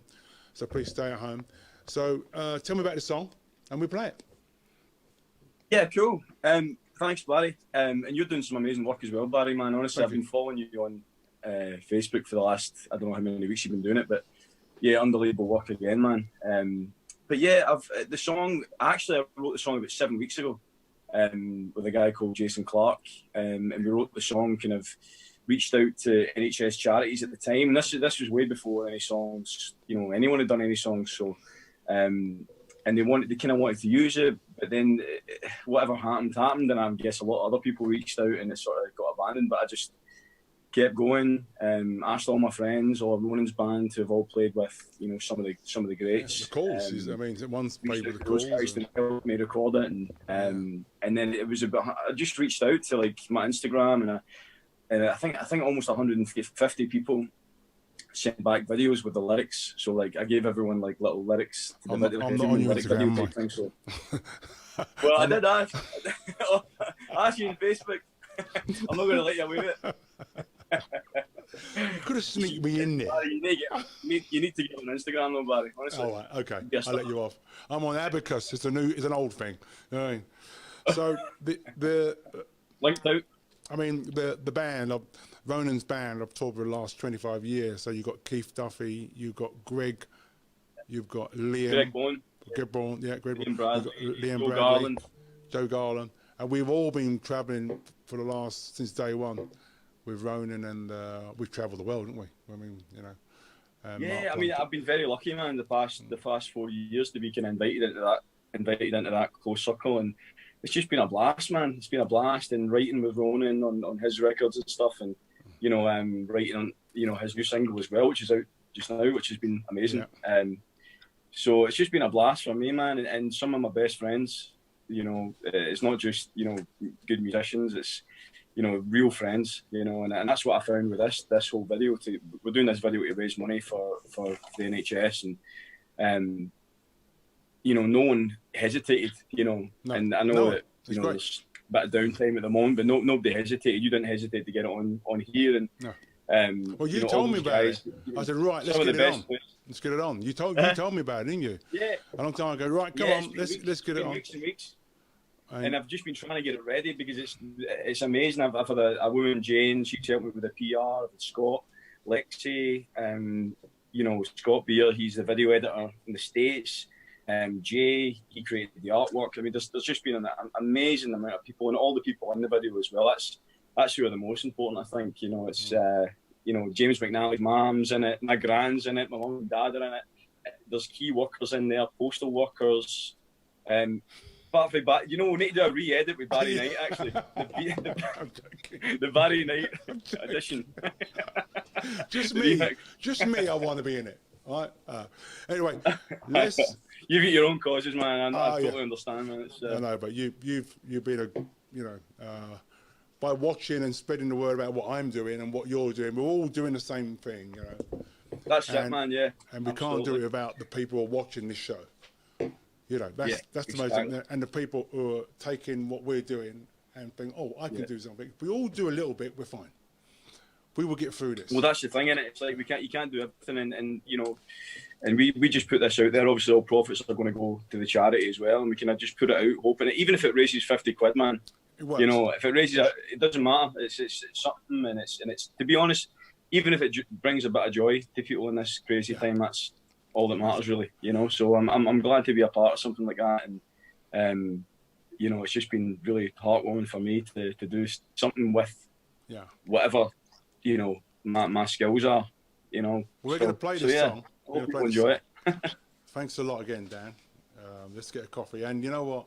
When this is finished and we all get together, when I do my big event Christmas time, if you're around, please come and do a song. Can I just ask him a quick question? Mate, I'd absolutely love to, man. I'd love to, and I hope it is by Christmas, man. I really do. Dan. Dan, growing up with because Scotland's kind of like almost forgotten. So many influences, Scottish bands. I can actually say Proclaimers, but there's Annie Lennox, Big Country, Simple Minds, Wet, Texas. Edwyn Collins, you remember Edwyn Collins? And what's the two twins? Huh? Big time. Is there any influences from Scotland that kind of like for you? Influences? Yeah. Do you know? my big influences are all like, I guess it's all cliche, but it's all like the Beatles and that kind of stuff. Big influence from Scotland's my dad. My dad's a good singer songwriter. Oh So wow! Oh, that's good. I know That's it's a good. bit of a personal one, but yeah, Scottish bands. You know, I'll probably kick myself after this, man. I'll put you on the spot Obviously, there. I like Travis growing up as well. You might be a Fran bit Healy. young. He's got the same name as me. Dan Healy, Fran Healy. So He ain't young. Yeah, but if you get a chance, you might have missed it being young. Is never met a girl like you before by Edwin Collins, and it's Yeah, he never met a girl like you before. Yeah. And he goes right into the soul, authentic. I mean, God, you know, it's play that funky music, white boy. I mean, what? He's almost Average White forgotten Band about, as well. So, Average White Band is another great Scottish band. Edwin Collins. Do you know that? The Average White Band. Yeah, Edwin Collins. Oh yeah, Average White Band. Was that Steve Ferroni on drums? Yeah, Steve Ferroni on drums. Average White Hamish, Band. Hamish on trumpet. He was on trumpet, I think. Hamish.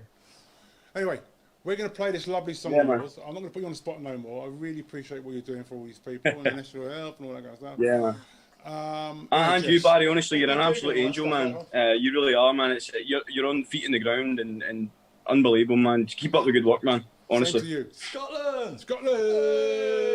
Oh, Scotland! There you go. Video. Let's play the video. Thanks for coming on, mate. I'll see you soon, eh? Look beyond Thanks, the guys. daily Lots of love. statistics. These are the lives changed forever. I'm seeing my family tomorrow. For the sacrifice you make, for the risks you have to take, for the things we cannot do. Ooh, we wanna say thank you. There's courage in your veins, though no one knows your name, bringing sunlight through the rain. Ooh, we wanna say thank you. Thank you so much, we mean it from the bottom of our hearts. And this world needs healing, so keep on playing your part, your part. Oh, keep beating the drum for the forgotten ones. And oh, we'll be sending our love from the inside out. Oh, please don't give up when you're out there risking it all for us. Thank you. All the hours in the day you work to make a change, for that fire inside of you. Oh, we wanna say thank you. Thank you so much, and we mean it from the bottom of our hearts. This world needs heroes, so keep on playing your part. Oh, your part. Oh, keep beating the drum for the forgotten ones. Oh, we're sending our love from the inside out. Oh, please don't give up when you're out there risking it all for us. Thank you. Oh, keep beating the drum for the forgotten ones. And oh, we're sending our love from the inside out. Oh, please don't give up when you're out there risking it all for us. Risking it all for us. Thank you. I love them all. And thank you for all the support. Thank you.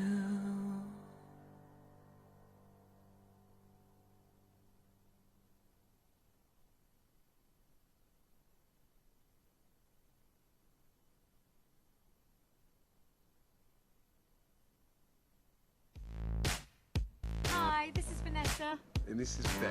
We just want to say our grateful thanks to everybody, all the key workers making our lives possible, Amen. bearable, helping us out every step of the way. You know who you are. Thank you so much. A huge debt of gratitude to you. Thank you. Thanks.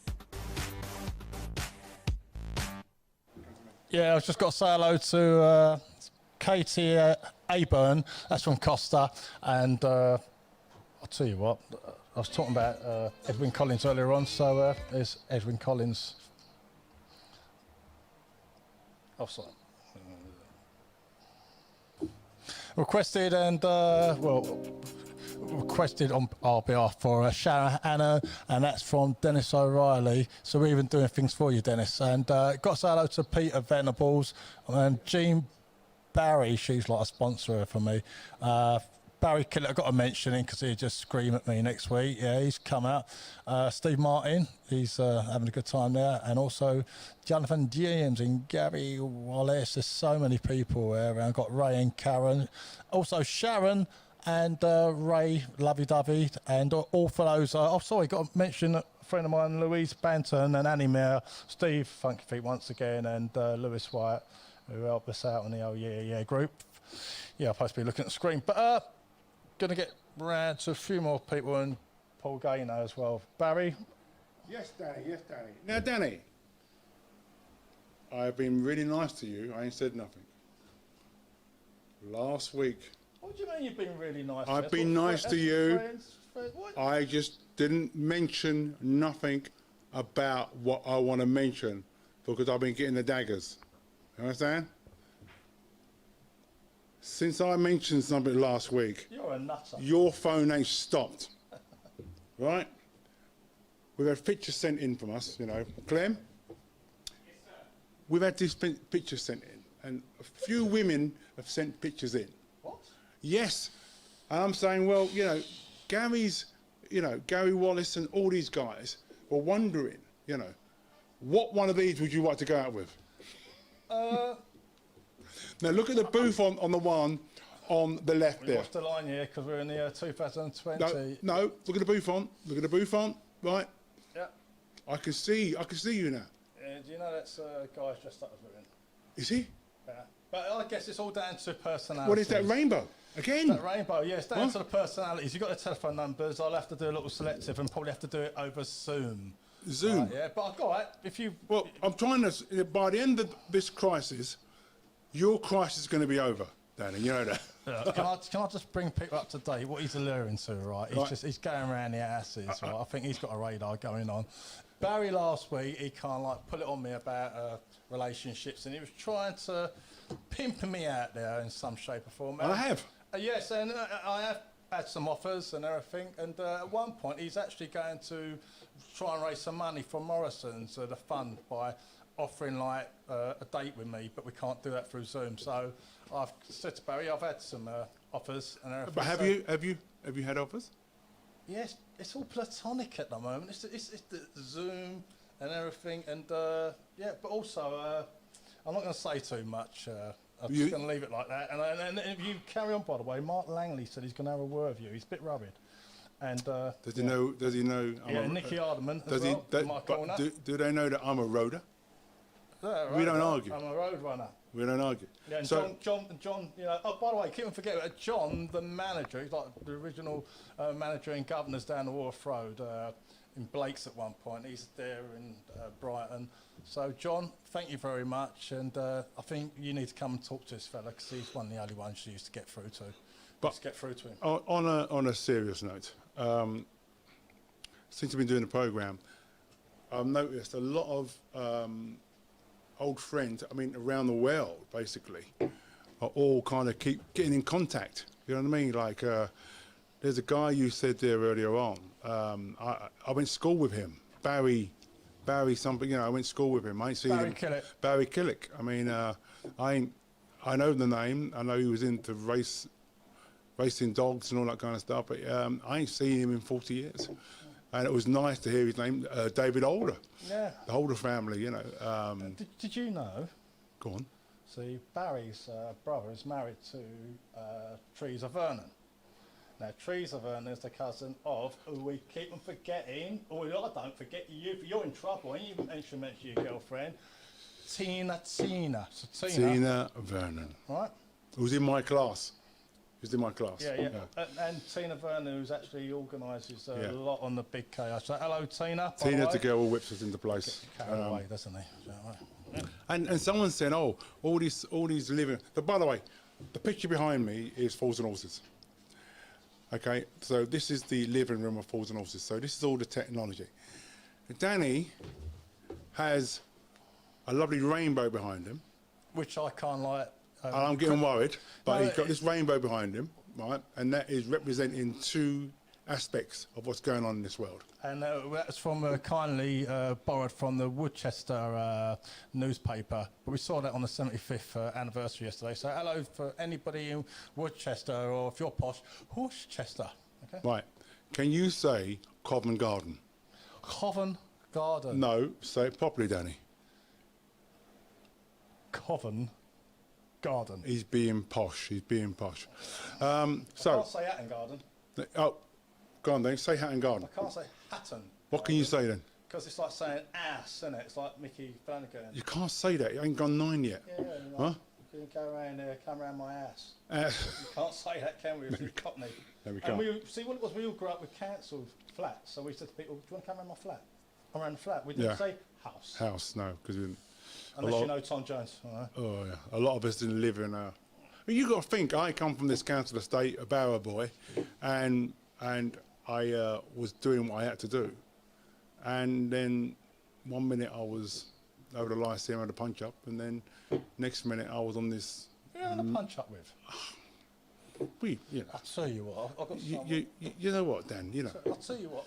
Since I've been. Here we go. Danny's off. Danny's off. Go to Danny. Go to Danny. Well, he's panicking here.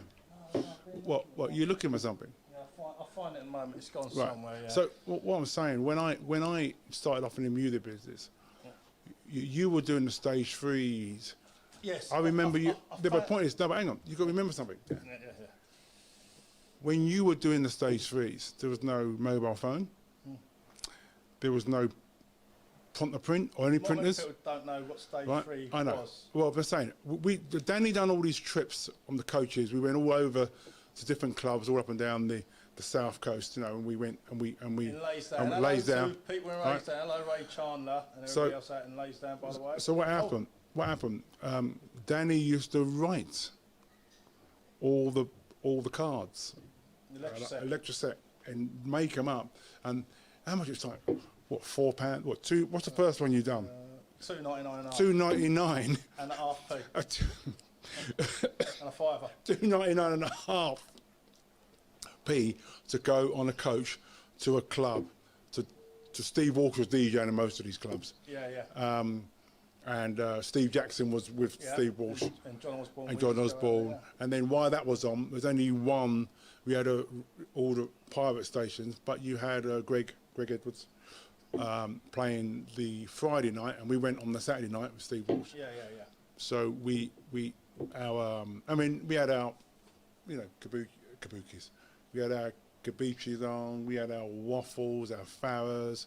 We were known for the diamond. My CNA. I didn't have the money. But we were known for Street Market. We were known for diamond jumpers and all that. And the other thing as well. Every Sunday, this is true. Every Sunday, we used to all get on a number 12 bus after Lyman's to go to the West End to get McDonald's, because it was the first McDonald's open.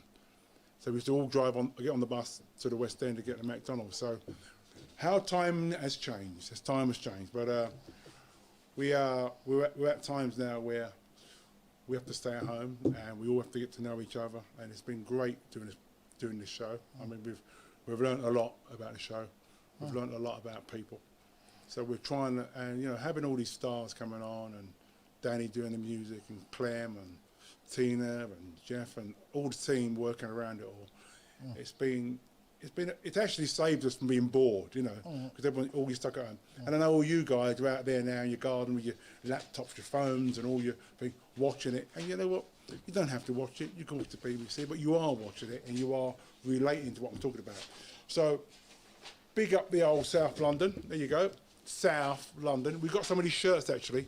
I've got about 200 of them, so I'll let you know on Facebook where you can get them. Because everyone's been asking me about these shirts. And yeah, great. We're just talking and walking and, you know. Oh yeah, and you know another thing I realised, when we come on at 6 o'clock, a lot of our kids and our grandchildren are watching the show. So I've been getting a lot of photographs of, like Ray Bellamy just sent me a photograph of the whole family around the dinner table watching the show. So you know what, that's respect to all of you, involving everyone, because you have to into this kind of show, and we know we're cracking on. So, but what we're going to do now, Dan? I've got to quickly mention Paul Wiley, quite good friends with him on Social Network, and also he mentioned a legend DJ called Froggy, who used to DJ Froggy. quite well all over the place. So shout out to Froggy and CJ Carlos and so many other people. But also, like, in the 2 weeks that I don't know what you guys do in 2 weeks, so I do get bored as well. If you're into a bit of Northern Soul, look at the Bristol Northern Soul group, and you've got Mark North, he does the Chocolate Radio. You've got John Osborne on solo and Jazz FM. Got Michael or Devon Lewis, they have a reggae show. Yeah, Devon Lewis and who's that other guy who's annoying? What's his name again? What's his name? Yeah, Elson, that's the one. He's going to hate that. Because every time he does his show, he really gives me a hard time. So, Elson. Michael Lyons and Devon. All right, yeah. And that's a bit of reggae and ass and everything. Not ass, yes, reggae and blues. And what else there is? Dan, just let me show everyone. Look, this is the shirts we got. Everyone's talking about it. So, these are the shirts we got, all made up. So they're only £15, so we'll find out where we can get them. And we've only got 200 of them, and I think 50 have gone already. So that's the shirts we've got made up, South London. By the way, I've got a feeling, I'm going to actually mention Daniel Butlins. I picked up a message from her on social network, and she was actually thanking us for actually putting on a show, looking forward to it for 2 weeks. But I said to her, it's mutual, but you know what, Danielle, it's, how can I say, we're all, as Barry says a lot, we're all in the same boat. But without yourself, Danielle, and so many other people supporting us, it'd be nothing. So, Danielle, the next few songs are dedicated to you and all your friends and your enthusiasm. And see, we all kind of like need people. So when I look at what you're writing and how you're kind of like supporting your friends, that also motivates me, and I'm sure Barry feels the same. So thank you, Danielle Butlins, and everybody else has been positive. As Robert Palmer once said, it takes every kind of people to make what life's about, or something like that. Barry, anything more to say while we're rounding up? We've got another half an hour, Dan, so there's a lot of winding up there. No, sorry, yes, look, we'll play a song, and we've also got Debbie DeBrew. Anybody knows Debbie DeBrew? She's got a kind of like a support group going on, but the Italia Conte for juniors is closing down. Well, you know what happened, Dan? What happened? Go on. Basically, when this covert come in, and we have to all stay at home, Italia Conte sent an email out to all the kids, we're shutting down. So this is a really famous dance school, and it's shutting down. So if you look it up on their internet, and they'll tell you what's going on. But Lady the Brew, she told us, and she got hold of me, and I said, you know what, I'll do it for you. Stop that. But it's a really important thing, because music and dance is one of the things we only have. And that's what saved me, and that's what saved most of us, the music. And Danny's going to play a song right now. And before I forget as well, quickly, Louise Branton, Northern Soul as well. For those people, I know a lot more about Northern Soul, because I think that's the way forward soon. When we all get out, we're going to dance, leap about, and dance like nobody's watching us. So, okay. That was Bob Marley jamming, and we're all jamming at the moment. I've been corrected by Jeff Edwards about his daughters. He has 3 daughters, and they are actually netball champions. So I do apologise, that not gymnastics. Right, I have a young lady. Every 2 weeks we're trying to find a new artist, and we found one. The last ones we've done have all gone high in the charts and doing pretty well. So watch this little interview I re-recorded earlier on and tell me what you think. Hello, hello, and look at this young lady here. Tell everyone who you are, please. So, I am Jenna, and I am from the band called Lyra. Well, Gemma came into my office about, way before this epidemic started, and she sat down and she played me this music, and it was a bit moving, so we thought we'd get her on the show. And we're just gonna have a little chat about what she's been doing, and you know, she's got a live. You got a live concert. You've been doing. Yeah. Tell me about that. So we're doing a live music festival on the 8th of May at 7 p.m. But I think it would have been too late by the time this goes out. But anyway, we'll be streaming it again, I'm sure, because it's taking quite a lot to get it all together, but obviously due to everything going on, we still wanted our music to keep going and keep performing. So we all individually, all 6 members of the band, recorded their individual parts at home. So one person would start their track, send it on to the next, they'd layer theirs on top, and then it eventually comes back to me, and then I record the vocals on top, sent it to my guitarist, who then mixed it all together, put all the levels all in the right place. And then it got forwarded to my drummer, who then put it all together with a video. So now you've got kind of 6 screens, and you can see us all, and then it flips between each one. And basically, we've just done a live arrangement of our whole set that we can obviously show to people of us performing from our individual houses. Well, and what's the song we're going to be hearing from you out that whole album, or the whole concert, basically? Yes. By the way, the concert we're talking about is online, right? It's an online concert. Yeah, it's an online one, yeah. And what's the song we're talking about, we're going to play after I've spoken to you? So we're going to send you Stay, which is actually our latest release, so that you can get a little snippet of the whole set from that. And where can they get it? Can they download it from where? Yeah, so I guess afterwards we've got the link, so we will probably put it on our own page afterwards in our website, which is lyraofficial.co.uk, and then you'll be able to rewatch it afterwards. And we're going to put it on our Big Night In YouTube channel so you can see the whole thing, hopefully. Yes. And, so let's have a listen to the song. Thanks a lot. Great, thank you.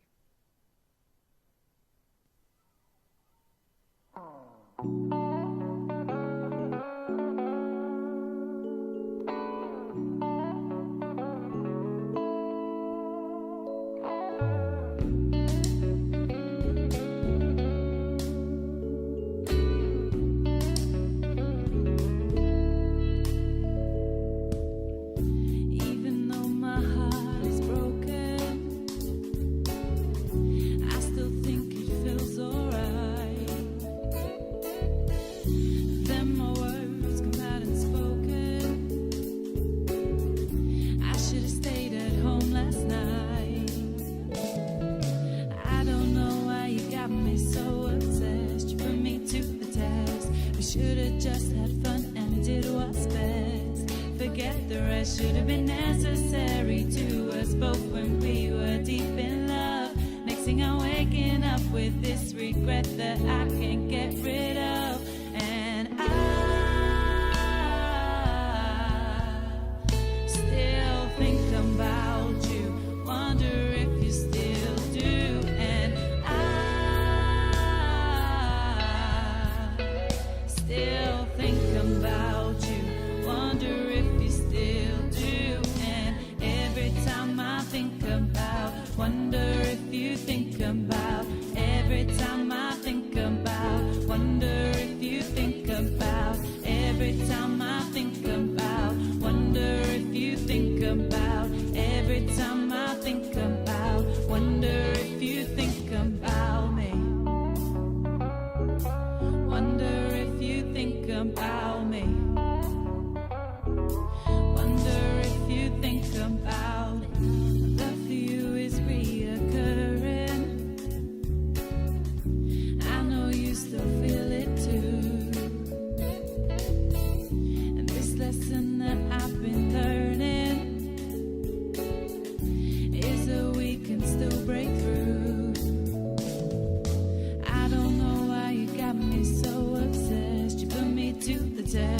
We should have just had fun and did what's best.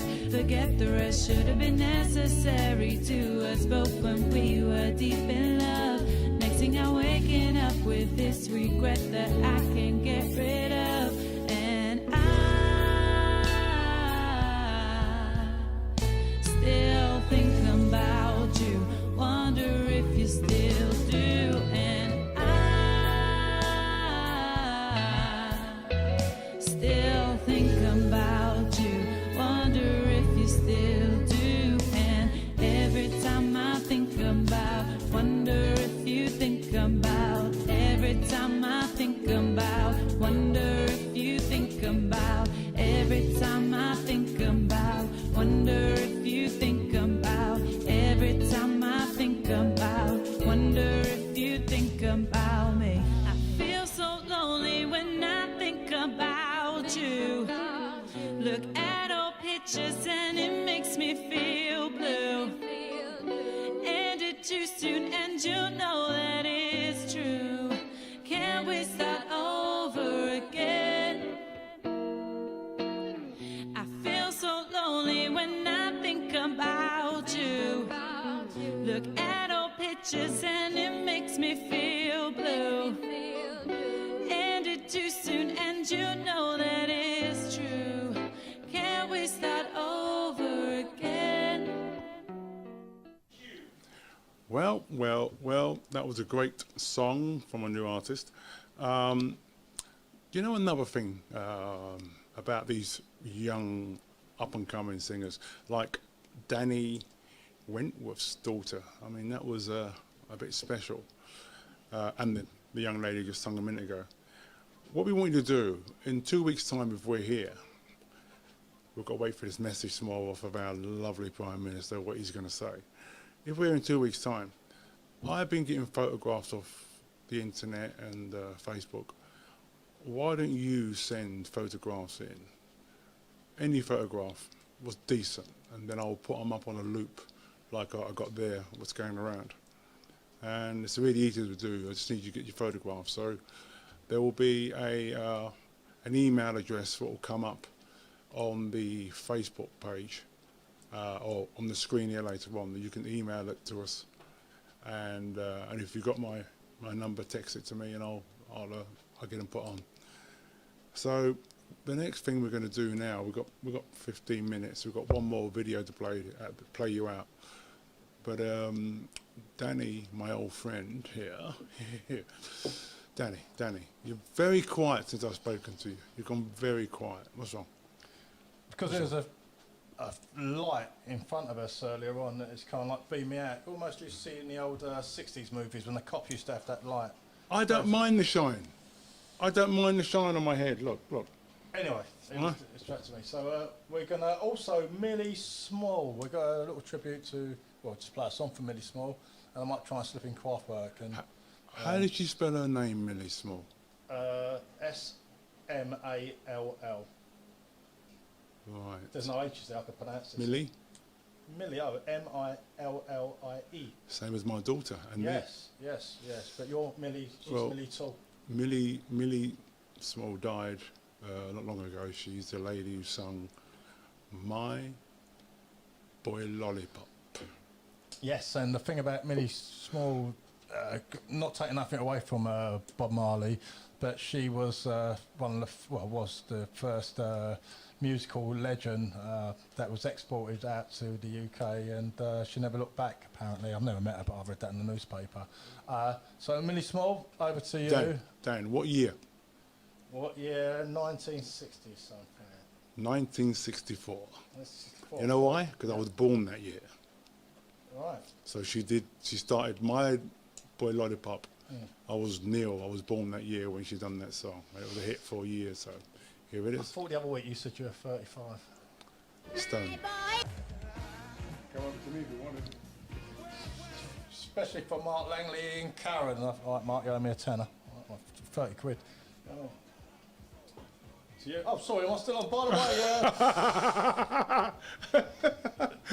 how about that? So, we've got to mention the essential workers and everybody, and all the NHS people that Barry mentioned earlier on. Yes, let's have a Barry again at the ball. Thanks, Dan. Danny Waters, thank you very much. We've come to the end of the show. We've got one more video to play. All my hands are everywhere.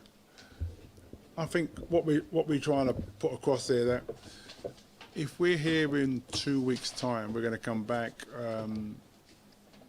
and do another show. Really, it's been interesting the last 8 weeks doing something like this, and there's been no let up. It's been the same. We don't know if they're going to be allowed out or in, or they're going to change. But tomorrow we should find out more. But you know, thanks for watching. Thanks for all the celebs and non-celebs coming on. Thank Danny and the team. And that me, non-celeb. Yeah, Danny, you're non-celeb. Single, long celeb. Oh, by the way, Lisa's on the phone. So yeah. That's her. Lisa who?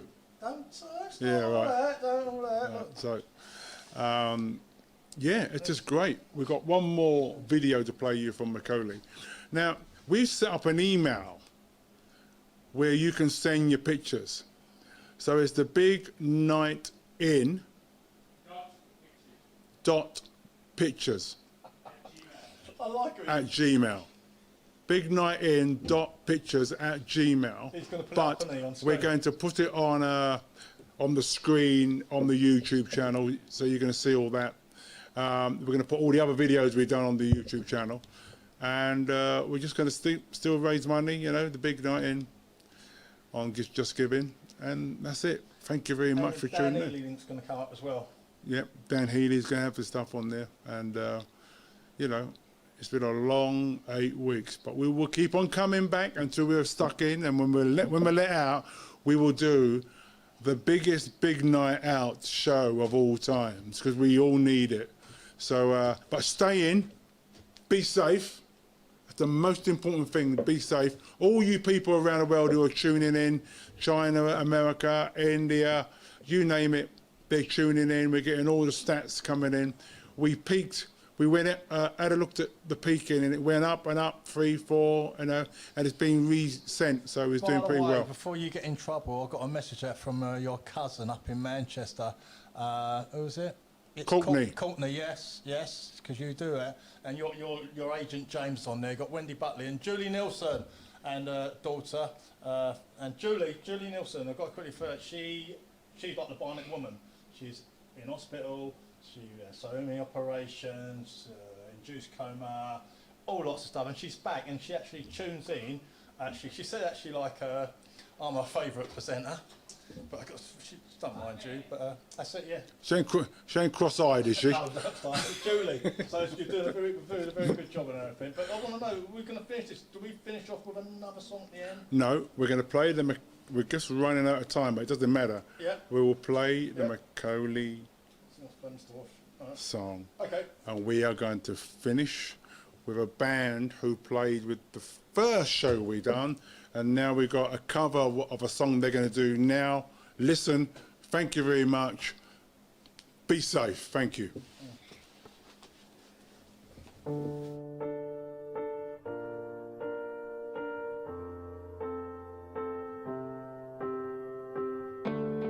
What would I do without you? Small mouth drawing me in, you kicking me out. You got my head spinning, no kidding. I can pin you down. What's going on, that beautiful mind? I'm on your magical mystery ride, and I'm so dizzy. Don't know what hit me, but I'll be alright. My head's underwater, but I'm breathing fine. You're crazy and I'm out of my mind, 'cause all of me loves all of you.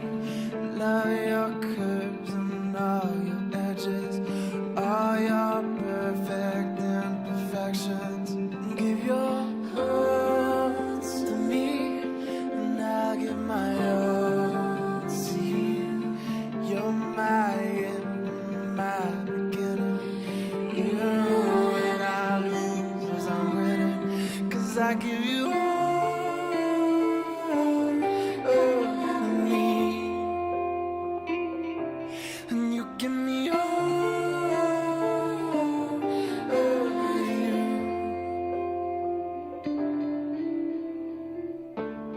How many times do I have to tell you? Even when you're crying, you're beautiful too.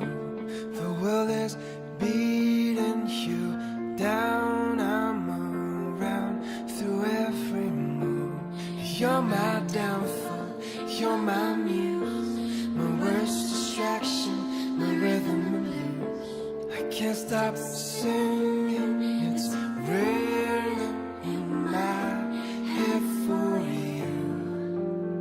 My head's underwater, but I'm breathing fine. You're crazy and I'm out of my mind. 'Cause all of me loves all of you. Love your curves and all your edges, all your perfect imperfections. 'Cause I give you all of me, and you give me